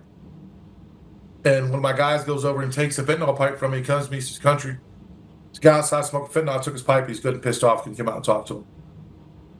So I come out and talk to him, and the first thing I see is this hole in his face, and he's this young kid. He looks 19 and 23 now. So he was 22, 21. And I'm trying to explain to him, hey, look, I'm here to help you. Let me just talk to you. And he was like, "Look, first off, I'll listen to what you have to say, but not while you're taking my fentanyl pipe. That's not the rules. Give me my pipe back and I'll listen to what you have to say." And I'm like, "If I give you this pipe back, this pipe is going to kill you. I'm giving you the gun, putting it back at your head. This is going to kill you." And he was like, "Don't care. I'm out here freezing to death, and that's the only thing that's going to keep me alive is that fentanyl." I said, "If I give you this pipe back, are you going to listen to me?" He said, "Yeah, I'll listen to you, but I need that pipe back." And I said, "Okay, here's the pipe." Took it, put it in his pocket, and he goes, "Now, what do you have to say?" And I said, "Well, let's go inside and sit down and get warm, get some coffee and have a conversation." And man, we sat there for 4 hours. At the end of that 4 hours, he handed the fentanyl pipe back. I thanked him for listening. He said he was going to lay down and get some rest. Next day, I see him on the street. "Michael, how you doing?" "I'm good."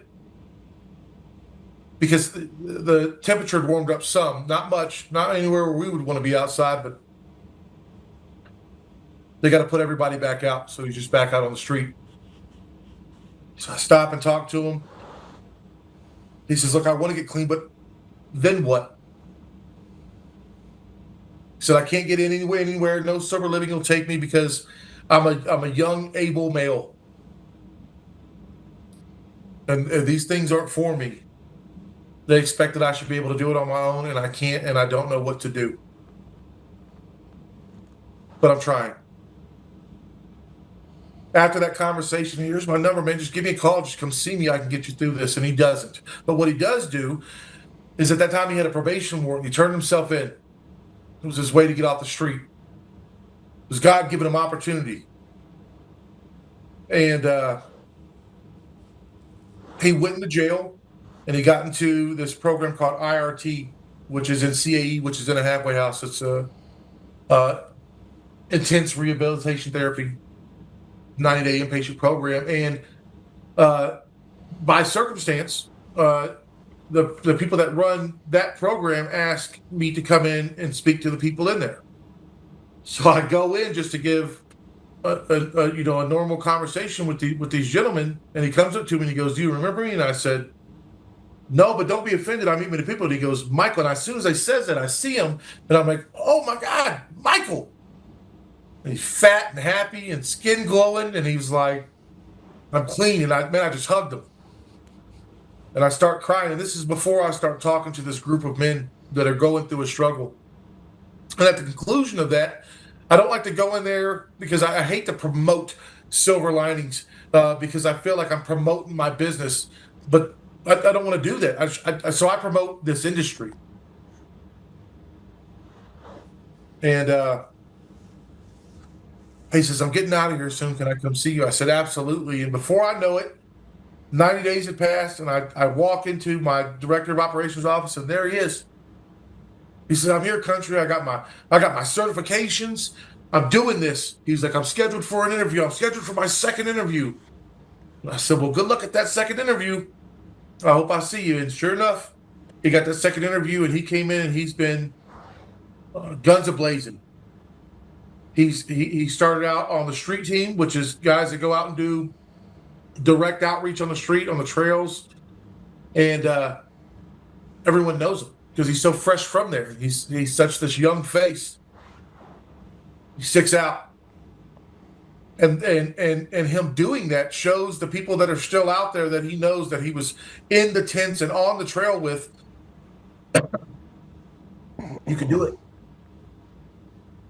You can do it, and not only can you do it, he'll help you, and so will all of us. Our organization works the same way as our family. One person brings you in, we all love you. You got one of us, you got all of us. But he was on the street for 7 years, right? Say it again? He was on the street for 7 years. 7 years.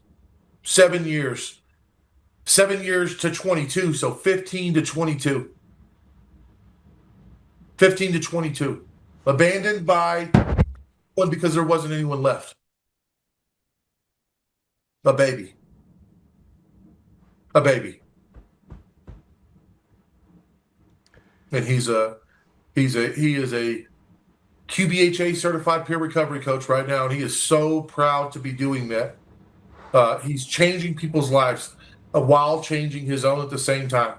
He's setting up a future for himself. And he's in the SLR, he's in the container right now, and he is growing quick. And I can't wait for the day that he breaks that container and has one of his own, because that's how we're going to change this. That's how we're going to change the world. That's how there won't be 304 people coming in the building, or tomorrow another 1,000 or whatever it is. It'll be people like Michael Lala or Jason Newman or Caitlin Oltmann or anybody else that's at Silver Linings that go and create their own containers and change these people. When we run out of clients, we'll just go do something else. It's okay. I'll come work for Joe. Put yourself out of business. Isn't that what they say? Put yourself out of business. That's the goal. Put yourself out of business. Yeah. You put yourself out of business, and you just go, yeah. You're like, okay, well that was great. Nobody needs me anymore. That's awesome. Yes. Absolutely. You know, one of the things that hit me when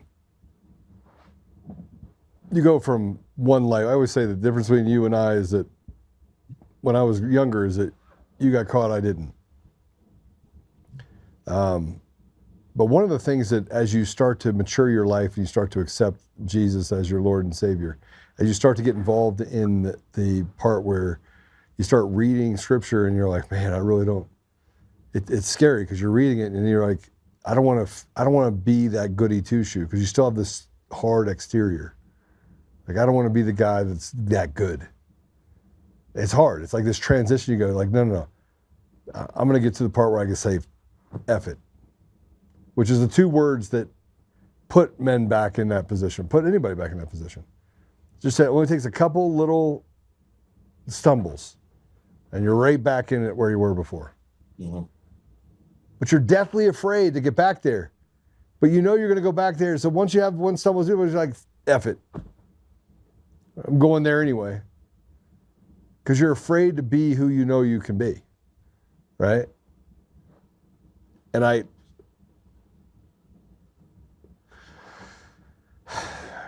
how do we fix it? You know, I'm all for, so I'm sorry, I'm going to say this. I'm all for holding people accountable. People need to go to prison for doing bad shit. Right? Nobody should be a victim. At the same time, how do we fix society to the point where there isn't the haves and the have-nots that are so divided? And this is the problem that I have. This is the struggle that I have in my brain. Like, I look at it and I go, well, I did it. Everybody's like, well, Joe, if you could do it, everyone could do it. That's just not true. The obstacles that I had to overcome in my life in order to get to where I am were immense. Immense. And Jason, you just said something. You're like, I just got done stumbling. Right? Yeah. And you just, on this podcast, just looked in the rearview mirror again. Well, it's an old habit, man, you know. But I'm getting used to not looking, though. It's nice. It's not. It's nice not having to worry about the prison politics anymore. I can just come out here and be me, and by being me, I can help other people like me, you know, get their lives together, man, while I'm getting mine together at the same time. I'm learning just as much, you know. That's our terminology. That's our prison terminology also that is used in there. Politics. And we're not talking about the Department of Corrections and their political agenda. We're talking about us, the ones wearing green, and the hierarchy and the politics in there, and the code that you're required to follow in there. The longer you're there, and the, you know, that your character is judged on how well you follow the convict code. Yeah, well put. And Jason being able to come home, he talked about how he was scared to come home. Well, man, I can only imagine. You know, this gentleman here, this man here, he talks about when we met. I'm a big guy and hard to deal with. That's the truth. I'm 6'4", 330. And we met in maximum security prison. And you got to be at your maximum hard right there. You have to be at your maximum hard. And I'm coming out of the hole. But his requirement, his convict code says, well, that guy looks like me, so we got to go take care of that. No matter what's on the other side of that guy's soul, we're dealing with that. We have to vet him. And he will follow our code or he won't be here. Jason's the kind of guy that if he shows up on one side of the prison, the whole prison knows, and then that prison is under his control. And he spent a good portion of that being able to do that. Leading and instructing people to do some pretty nefarious things. Fair? Fair. But not at the end. He absolutely still had all the control, but what he used that control for was to change convicts into men. To teach people to be there for one another, not to be against someone else. To teach you lessons that people that didn't have fathers need taught. Convicts into men. And did a good job at it. After I met Jason, I went, it was coming towards the end, and I was going through one of the hardest struggles of my life. I I've been sober for some time now. I'd given my life to God, but I'm in prison. It's not tested. And as you know, when you're doing that, the devil's fighting real hard. So all these things from the world were coming at me, things with my wife and my family. I was coming home to nothing. I paroled to my mother's couch. And that stress box, that telephone on the wall will get you every time. And,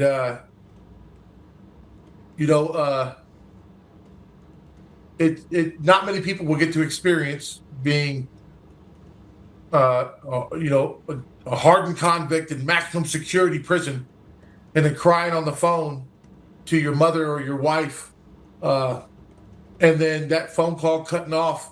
And then you go into your convicted murderer gang leader's cell crying about what's going on with your wife, and as opposed to him saying shut up, him talking to you as a brother and as a man and helping walk you through it, even though he's been in prison since he was a kid and didn't get to experience it himself, telling you exactly what you needed to hear, guiding you to where you needed to be,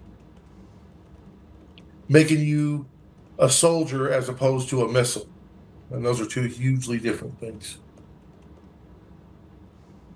And so why would I not want to surround myself with people like that? Isn't that the best way to build an army? The world's full of privates. Anybody can be one. But there's a bunch of captains out there that you can surround yourself with, and they will create more captains. They'll create more lieutenants. They'll create more generals, and that's what we want. We want the strongest army in the world. That army must be for God and nothing else. It has to be first on everyone's list. You can't succeed otherwise. And any level of success that you can attain outside of that, it's empty. It's nothing. It has no value.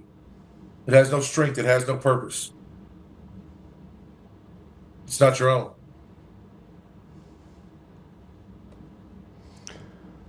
So, what's next for Silver Linings? And look, I do want to say this. We have these 34 brothers. You guys are a part of it, right? We're brothers.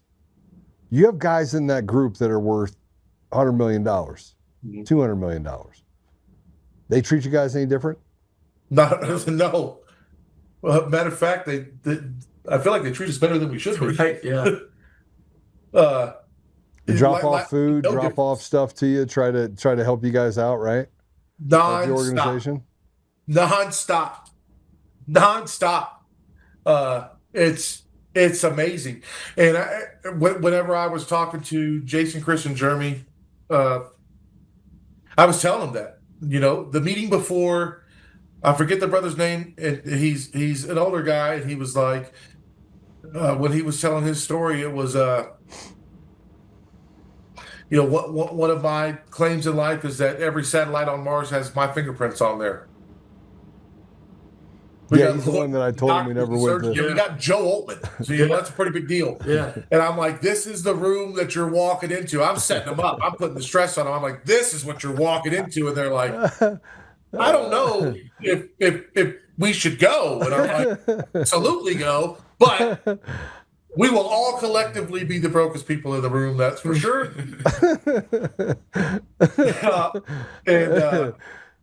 I told him we didn't. I said we didn't go to Mars. He got pissed. He's like, yeah, or we didn't go to the moon. He's like, yes, we did. Yeah. I was like, no, we didn't. No. And then we go and we go to the first meeting. And like I said, you were on video hauling chickens. Add that to the resume. Yeah. And we left, and I said, what do you guys think? And they was like, absolutely. Absolutely. We go to the second meeting, and you put in the message, hey, I got the suite. Y'all want to just do this at the suite? And so I looked back in the car, and I was like, hey, Joe's got the suite, the Nuggets game. Y'all want to just go there? And they was like, now? And Yeah, so they go in there and their eyes are just, Who oh is my this God. guy? Bucket list all of the way. And we left there, and I almost got jumped by security for my podcast. yeah. We're on the car ride home, and Jason texted me, and I said, "Long way, huh?" Yeah. And he said, "Absolutely, man." He said, "Absolutely." That was a bucket list thing for me. Yeah. That was so cool, man. But it's just indicative of this brotherhood, of this family, and what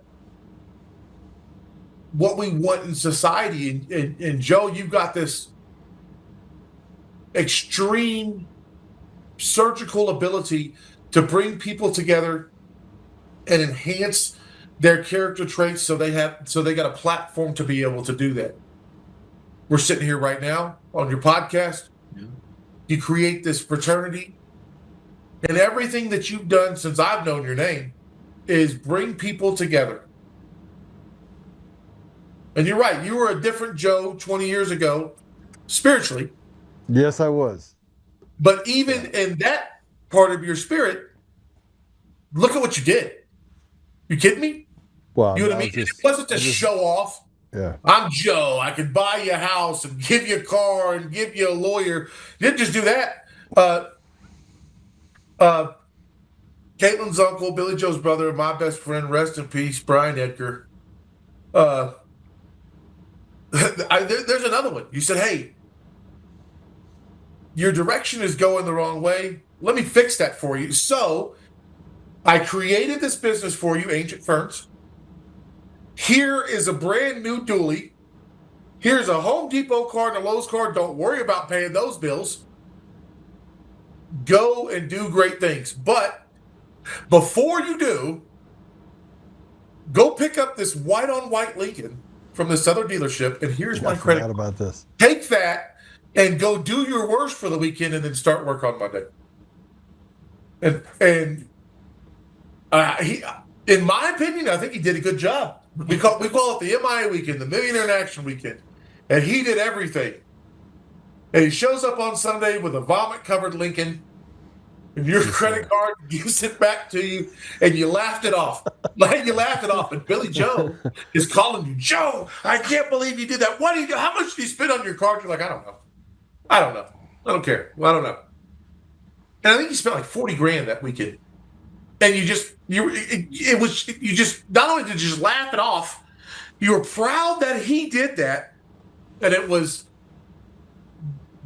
go and do great things for yourself. I don't want nothing from it. It wasn't here's this business and here's my piece. It was here's this business and I'll pay the bills.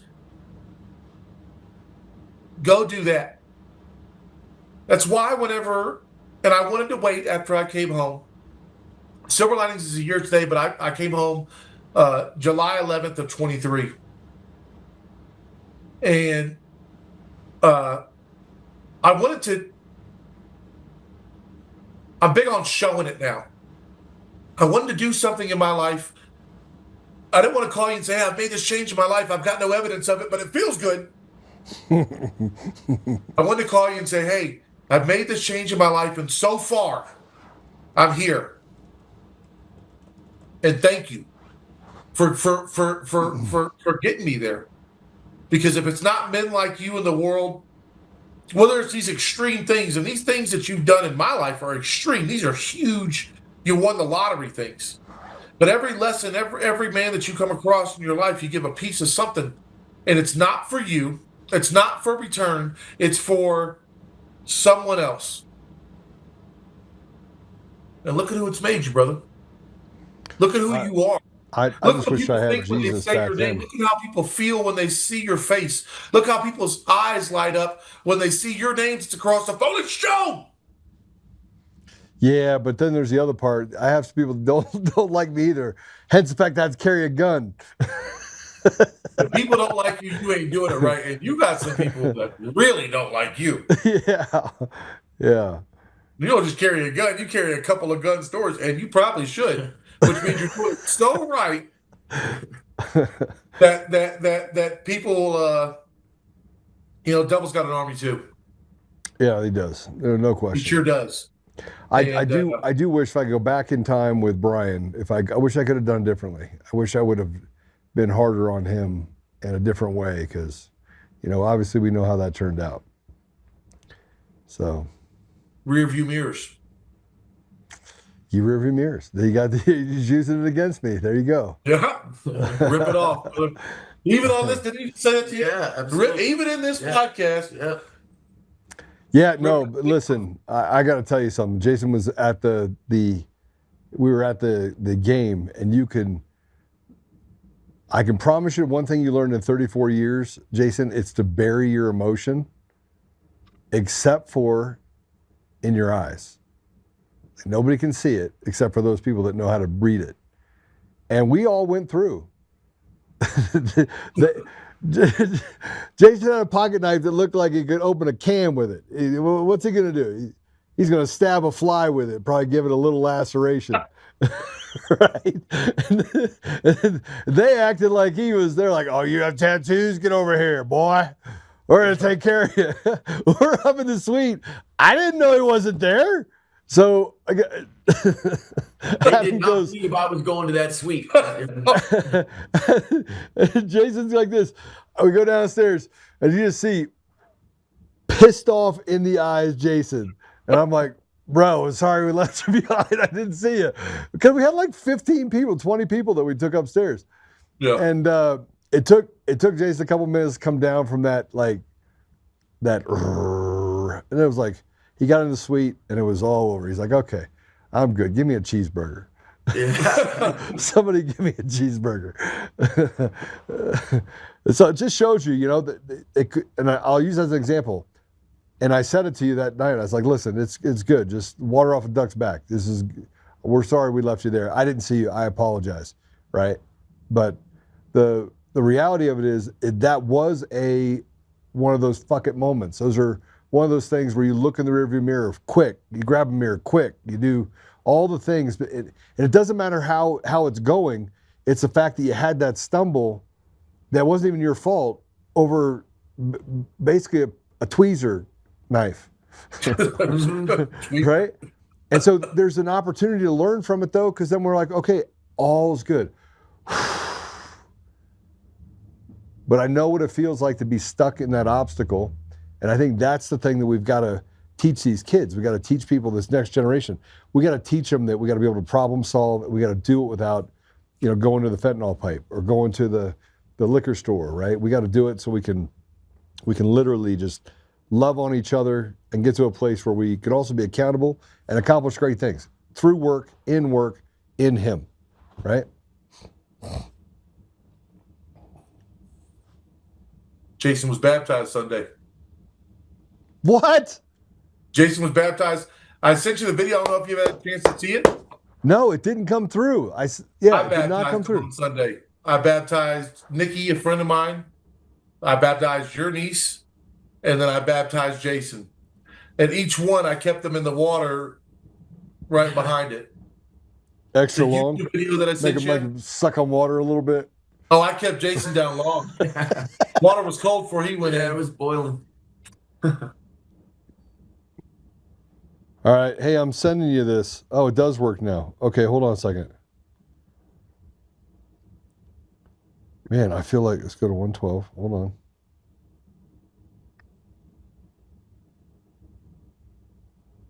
So you get three. If you're going to 112, it goes Nikki, shows her video, and then me baptize her. Then Caitlin's video, and then me baptize her. And then Jason's video, and then me baptize him.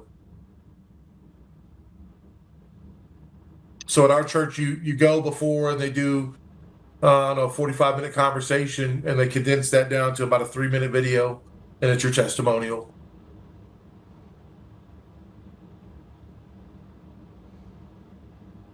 And that was a big one. And even the pastor said it because Jason's moniker in prison was Satan. And so the pastor being able to say, hey, even Satan got baptized today. And you see, we don't call him that no more. He's been called that for 34 years. Feels weird even saying it now. It does. Feels weird. It feels, you know what I mean? Yeah. Because that's not That's not the name that God gave him. God gave him Jason. Man's name is Jason. Ah, I'm looking at it right now. Sorry. I'm going to have to watch them. That's a big That's one. awesome. Congratulations, Jason. Thank you. Thank you. Congratulations, Caitlin. I know she's sitting in that room behind that camera. Cheesing. Yeah. Cheesing. All right. How can people follow you? How can people help you? How can people contribute? How can people see? Tell us how to follow you. So Facebook is where the most information about us is. We have our website, hopehappensslr.com. But, you know, we don't have a media department, so I built that website, so forgive me. That one right there. That's on the right, you got my niece Allison and my sister Angel. Angel, so you can see on the far left, being Angel, this past year has put some stress and weight loss on her. She's going to be so mad at me that I said that. And that's her daughter, my niece Angel, right there. That's our grand opening. That's a year ago when we cut the ribbon. And that is my partner in crime. I can't take. She's amazing. She's amazing. I can't take the credit. You know, my job is numbers in the principal's office. We're able to reach as many people as we do because of the skills that God has given her. Angel is unapologetically open. And you can't go anywhere with her because everyone knows her because she goes to talk to everyone. You can't be off because everywhere you go, you will see someone suffering. If you're looking, you'll see it. Sometimes you ain't gotta look that hard, but everywhere you go, she sees it. And she don't care what you're doing. She stops what you're doing, and she goes and makes a connection with person that's in the worst of the worst and changes their lives and shows other people how to do that. We put a lot of pictures on Facebook with the permission of our clients. Not to gloat about the things that we do, but to share the information about what they can do. We want people to know everything's here, all the resources, all the tools that are available, and all the ones that we can create. We come up with some new ones together right now today are right here. If outside my door there was someone flying a sign, smoking a fentanyl pipe, and was suicidal at the end of their life, covered in feces and urine, right now, what is it, 420? Could have them off the street, into detox, rehab if that next step is necessary, sober living, paid for, food, clothes, paid for. And that's before our services that we provide directly kick in. We provide individual and group counseling sessions. We provide peer recovery coaches, clinicians, qualified behavioral health assistants. But it's difficult for someone to take advantage of the wisdom that's in our office, the amount of life experience that's in our office, if we don't give them a platform to do it. You know, if you're smoking fentanyl and sleeping in a tent, it's real hard to say, well, come in here and talk to Jason. He'll give you some wise words, and then you go back out to that tent and see how it goes for you. We want to provide these resources that are available in the community. We want to combine them and give them to you, and then say, here's a spot where you can listen. There's more, and you can have it whether you listen to me or not. But let me give you this so you've got the freedom to be able to listen.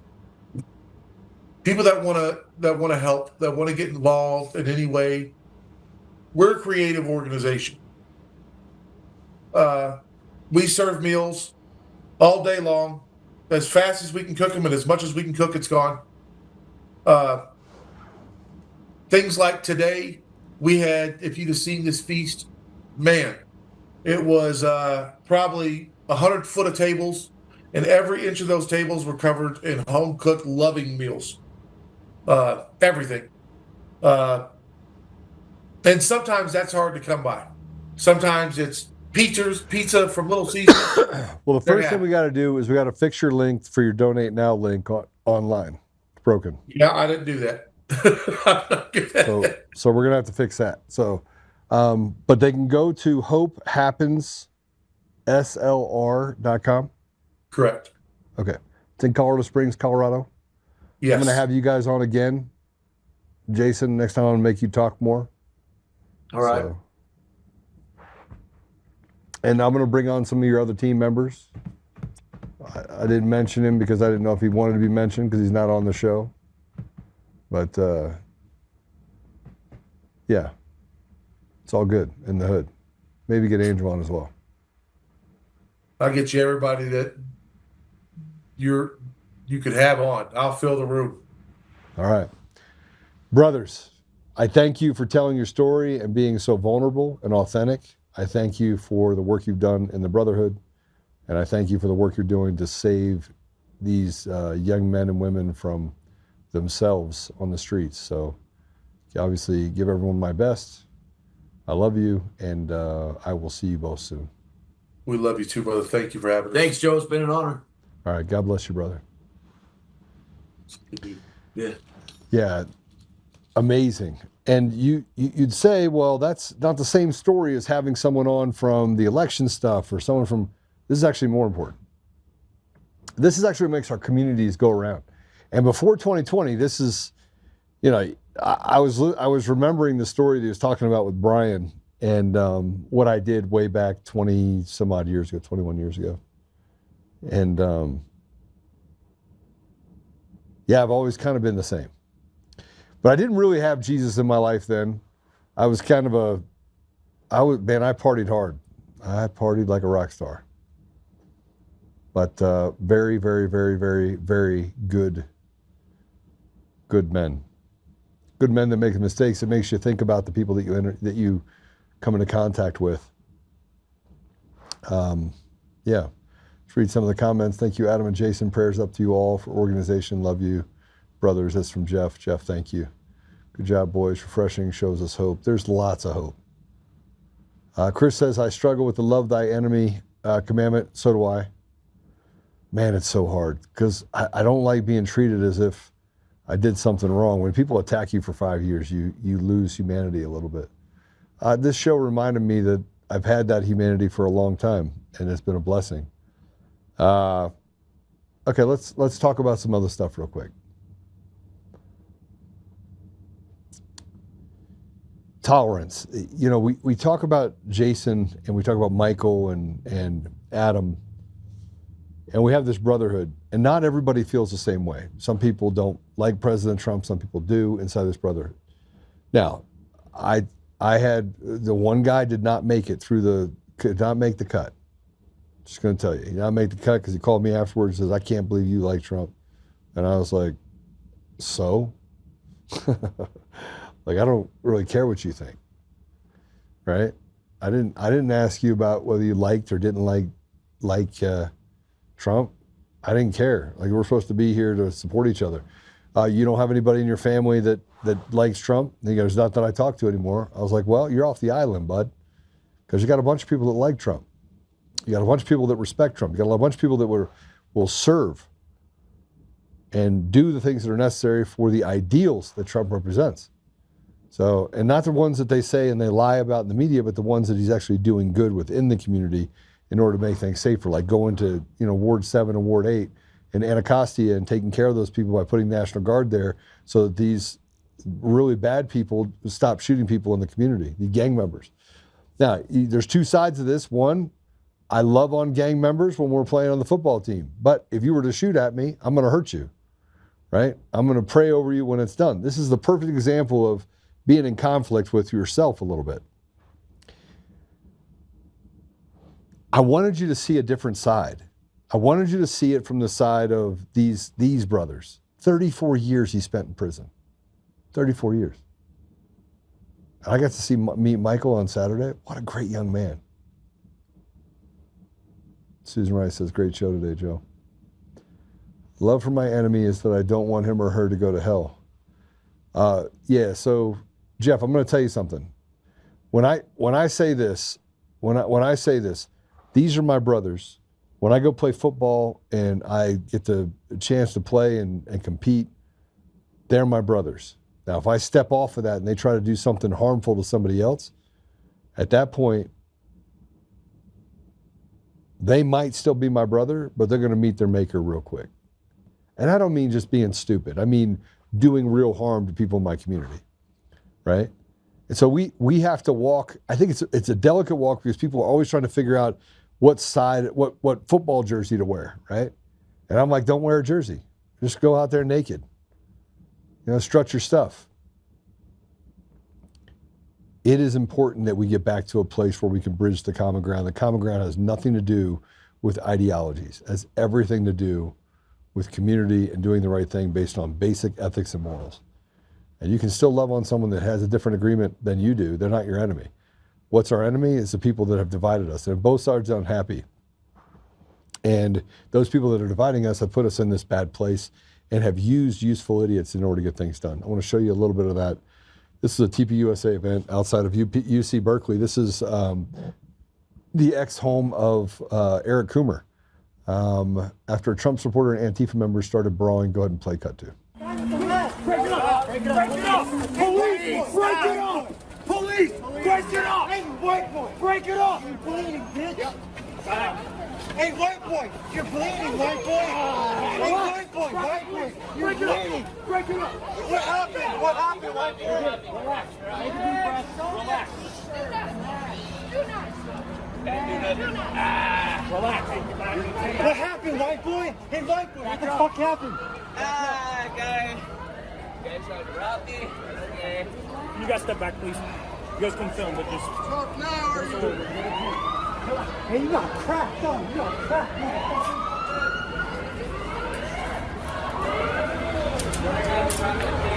Give me your other hand. Give me your other hand. Can you please move it away from here? What's that? Yeah, so that guy, by the way, is a known operative. Known Antifa operative, that guy was. The one that didn't want his face on thing. We've run his entire thing. I've got an entire show I'm going to do on that guy. That's number one. Number two is, here's, they always want to make it about race.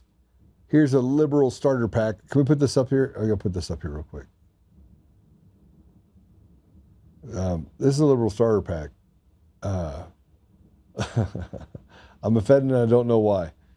It truly is. They are a very violent group of people that haven't really gotten their teeth kicked in, because you saw that the police went after the TPUSA guy. They didn't go after the Antifa guy. No, they treated him with kid gloves.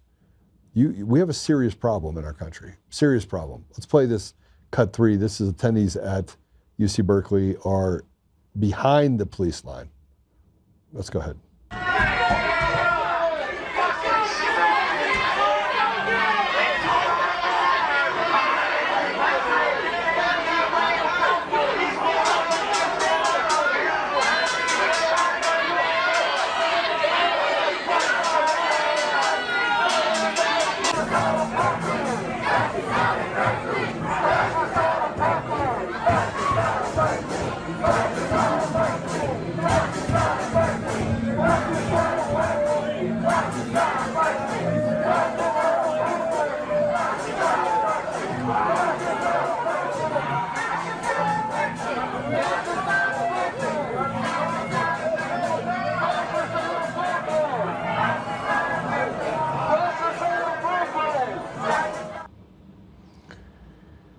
And this is what it looks like when attendees are trying to get into UC Berkeley. By the way, they say Nazis not at Berkeley. Just so you know, they're acting like Nazis. They're actually exactly what they say they're not. That's why I call them useful idiots.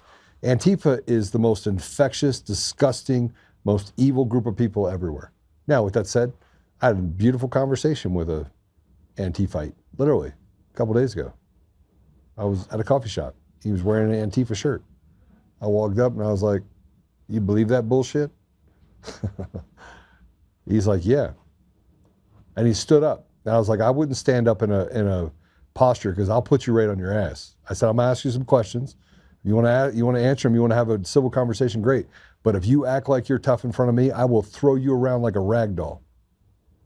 And he's like, okay. And I was like, sit down. And he sat right back down.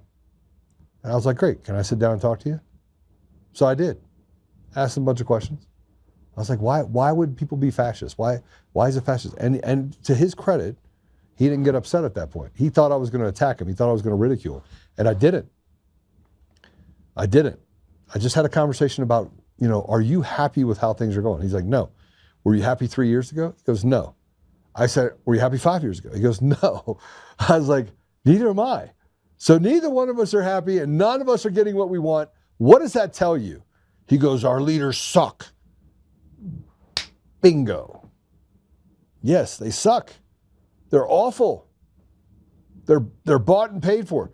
I said this before, we don't need a third party, we need a second one. We need something that represents the people, not ones that stand on their high horse and tell us that they know what's good for us. They don't know what's good for us. Because they absolutely talk in circles and talk about, we need to serve the American people. Tell me which ones have served the American people. They've done none of the American people. But this is what they did. They turned this event into a war zone. This is what they represent, is everything that is bad about it. That's why I said we got another 63 days since I said that we were going to go to war. We're headed there, right? But let's see what they did at this Turning Point event in Berkeley. Play the next cut.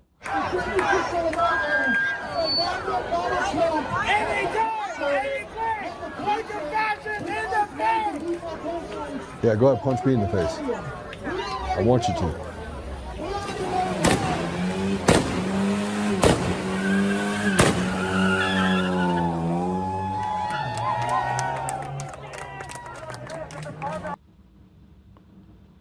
You'll notice that they're wearing hijabs. You'll notice that they're wearing masks.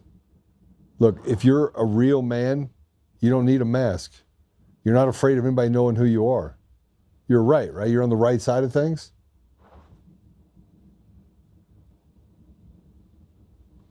Here's a different site of a protest in California. There's a woman who was confronted at a protest about what she was protesting. Let's go ahead and play it.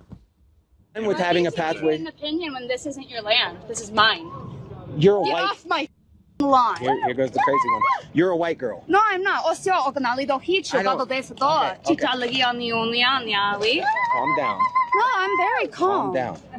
Get off my lawn, This is not stolen land. Yes, the fuck tribe? it is. The I'm ones Chief that of were Homicide. the ones that were eating people, or the ones that were enslaving No people? one Which fucking tribe? ate anybody. Which That's tribe? a racist goddamn lie that you guys use to justify our genocide. You're being racist to me, saying that I. There you go. I would have punched her. I'm telling you. There you go. There's the assault. That's the third assault today from the terrorist. Terrorist? Yes, the terrorist. This is my land, So you buddy. consider terrorism? That's Oh, he just no, assaulted that me. hurt your feelings. That didn't infringe your rights. That just hurt your feelings. Well, no, No that's one's assault. oppressing no, you just here. you just commit a crime. Oh, did I? Yeah. Did I? You did. And she was arrested, which is good. This is a lady named Jennifer Welsh, says Trump voters shouldn't be allowed to eat ethnic food.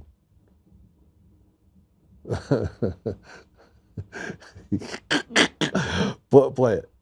I've had it with white people that triple trumped. Yeah. That have the nerve and the audacity to walk into a Mexican restaurant, a Chinese restaurant, an Indian restaurant, go to perhaps their gay hairdresser. I don't think you should be able to enjoy anything but Cracker Barrel. And if you want to triple Trump and you want to browbeat DEI and you want to browbeat gay people and you want to browbeat black people as you've been doing for 400 years, and you want to browbeat this generation of immigrants that come over here and open up businesses earnestly, pay their taxes, you want to demonize them and call them rapists and felons and all this shit when the felon is the teeny weeny mushroom piece of shit, Kankles McTaco tits at the top of the ticket. I have had it from top to bottom.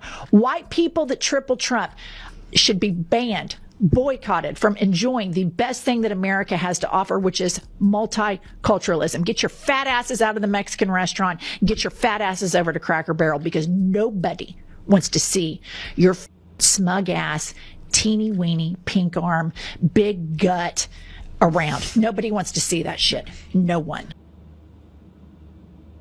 This is my smug ass. See, this is smug ass right here. That's one of your Jewish white people. I'm not a white person. That's that piece of trash. By the way, I've changed my mind. Like, I don't care who you are, what you are. If you assault me, I'm throwing you around like a rag doll. So I'll pray for you afterwards. But I've just made a decision. I wasn't going to do it before. Then I see if somebody spit on me, I'm not sure I could control myself. I think that guy had great control. I wouldn't have controlled myself. I would have put her on the ground and pinned her down. And then I would have started a fight with it. I would have done that thing. Why? Because there's no civility. They don't have civility. They're animals. And by the way, the woman in white, she's not standing up for black or brown people, because she wouldn't have been wearing that Louis Vuitton outfit that was made by a sex slave in Cambodia. That's who makes that stuff. It's people over in different other worlds used as slave labor. Then she goes and spends $2,500 on it. You shouldn't care about people. This is the virtue signaling that we get. Whew. This is president of Antifa in Oregon, the organization that doesn't exist. Play it. I'm out here with this flag because I'm the president of Antifa. Give me one name. One Antifa name. Mine's Michael Dudley. Is it me? And I molest children. You're wearing an Antifa t-shirt. Yeah. I've seen it with my own eyes. Yeah. You're moving down on the ground. Yeah. You're me. Don't question somebody that has a IQ over 120, you dipshit. Oh. He's wearing a mask.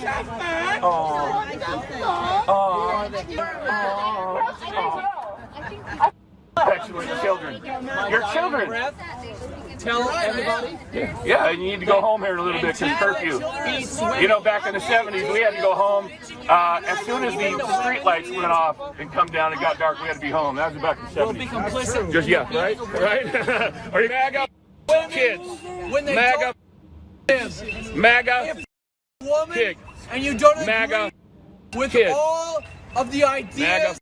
Spent all your fentanyl money? MAGA. Hey, Mike, have you spent all your fentanyl money yet? I don't know you, so I'm not answering you. Have you spent all your fentanyl money? Wasn't enough the first time.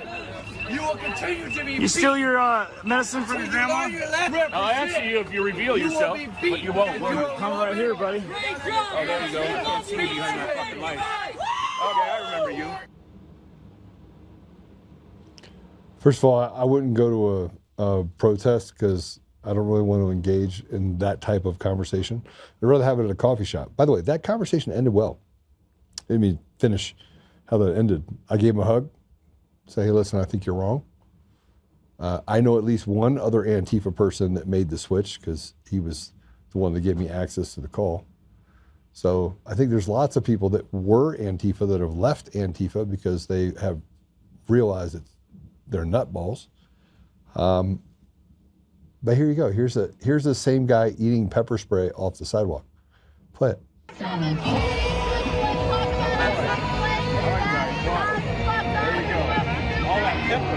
All that pepper. I can handle it. All right. Don't bother me a bit.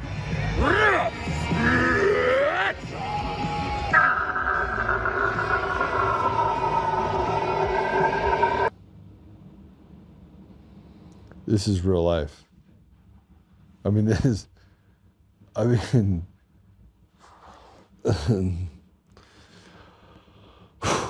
man, we have come really far when that is considered somewhat normal. Like, we can't have a conversation, we have to lick pepper balls off the floor. Man, you're completely normal when you do that, for sure. And here's a news report from BBC News that you're not going to believe. Go ahead and play it.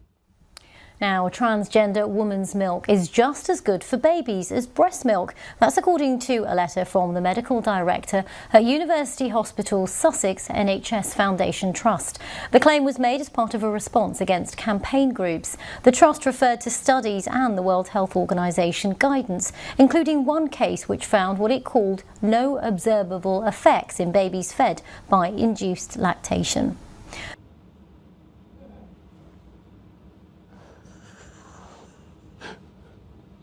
I can't do it. Yeah, over here you have beautiful women's milk, and over here you have battery acid. They're both just as good for you. No, really. And with a straight face, I shall tell you, in the middle of London, being from the middle of, in Jerkistan or wherever she's from, that you can have induced lactated milk from a dude, and that you should feed that to a baby. Do you see how silly this is? It is silly. It is silly, silly, silly, silly.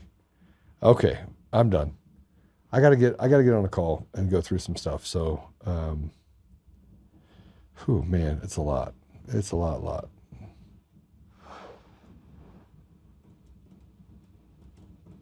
All right, let's pray this out. I gotta go. Induced lactation. That's what they said, Allie. I wanted to show people where Allie is because she abandoned me for the second time, moved away from me, and moved to a different state with all of my nieces and nephews. But now I got a place to go visit, so that'll be good. And I'm glad you guys are in a more sane place. If anybody wants to comment on the fact that it's normal to lick pepper balls and put it on your gums, which is what you do, I guess, when you're playing with cocaine, then if you can justify that, somebody can justify that for me, I'd really appreciate it. I'm not sure any normal person could.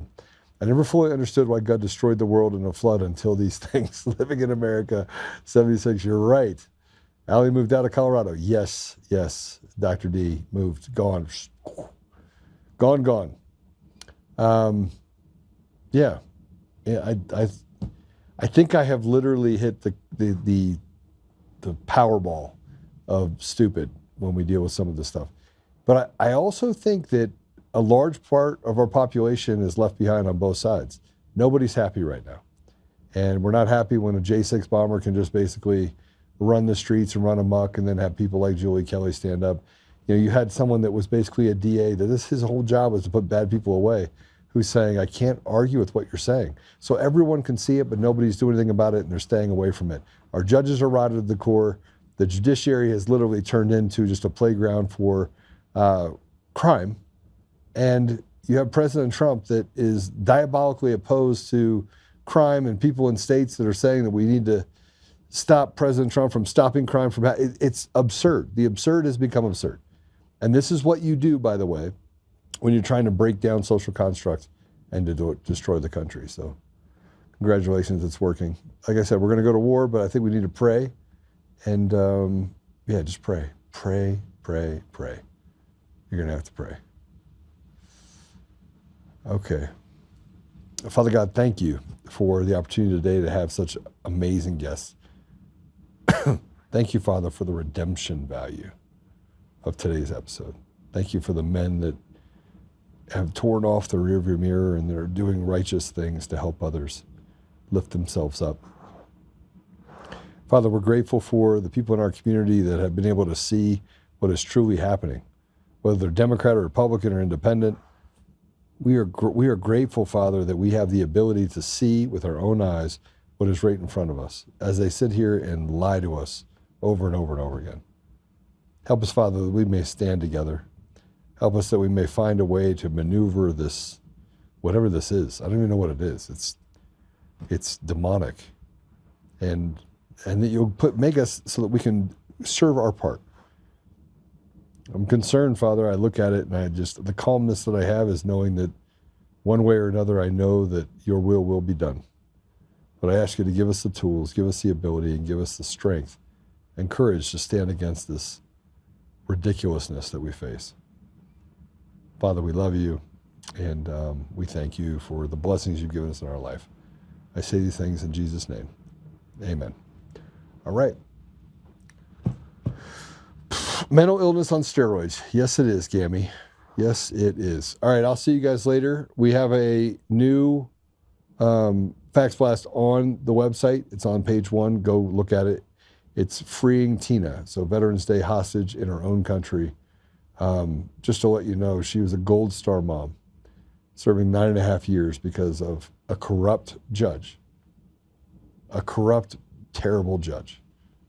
That's what our country's become. We need God's vengeance right now more than ever to stop what's happening in our country.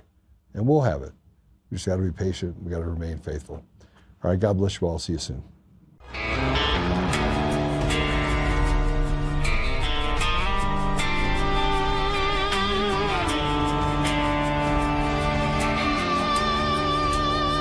Rise up untamed in the heart of the fire where the wild ones roam. Joe Oltmann's calling, bringing truth back home. From conservative daily to this untamed fire, we shatter the silence, lifting spirits higher. No chains can hold us, no lies can prevail. Authentic and fearless on this rugged trail.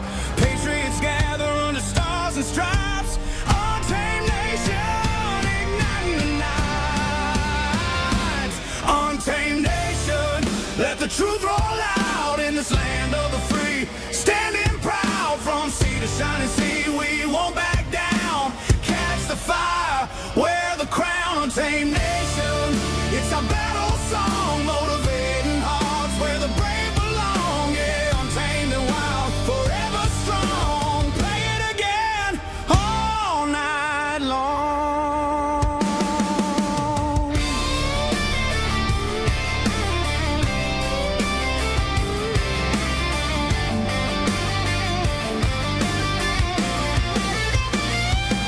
Break the mold, chase the real. No more games, time to heal. Joe's voice leads the untamed crew.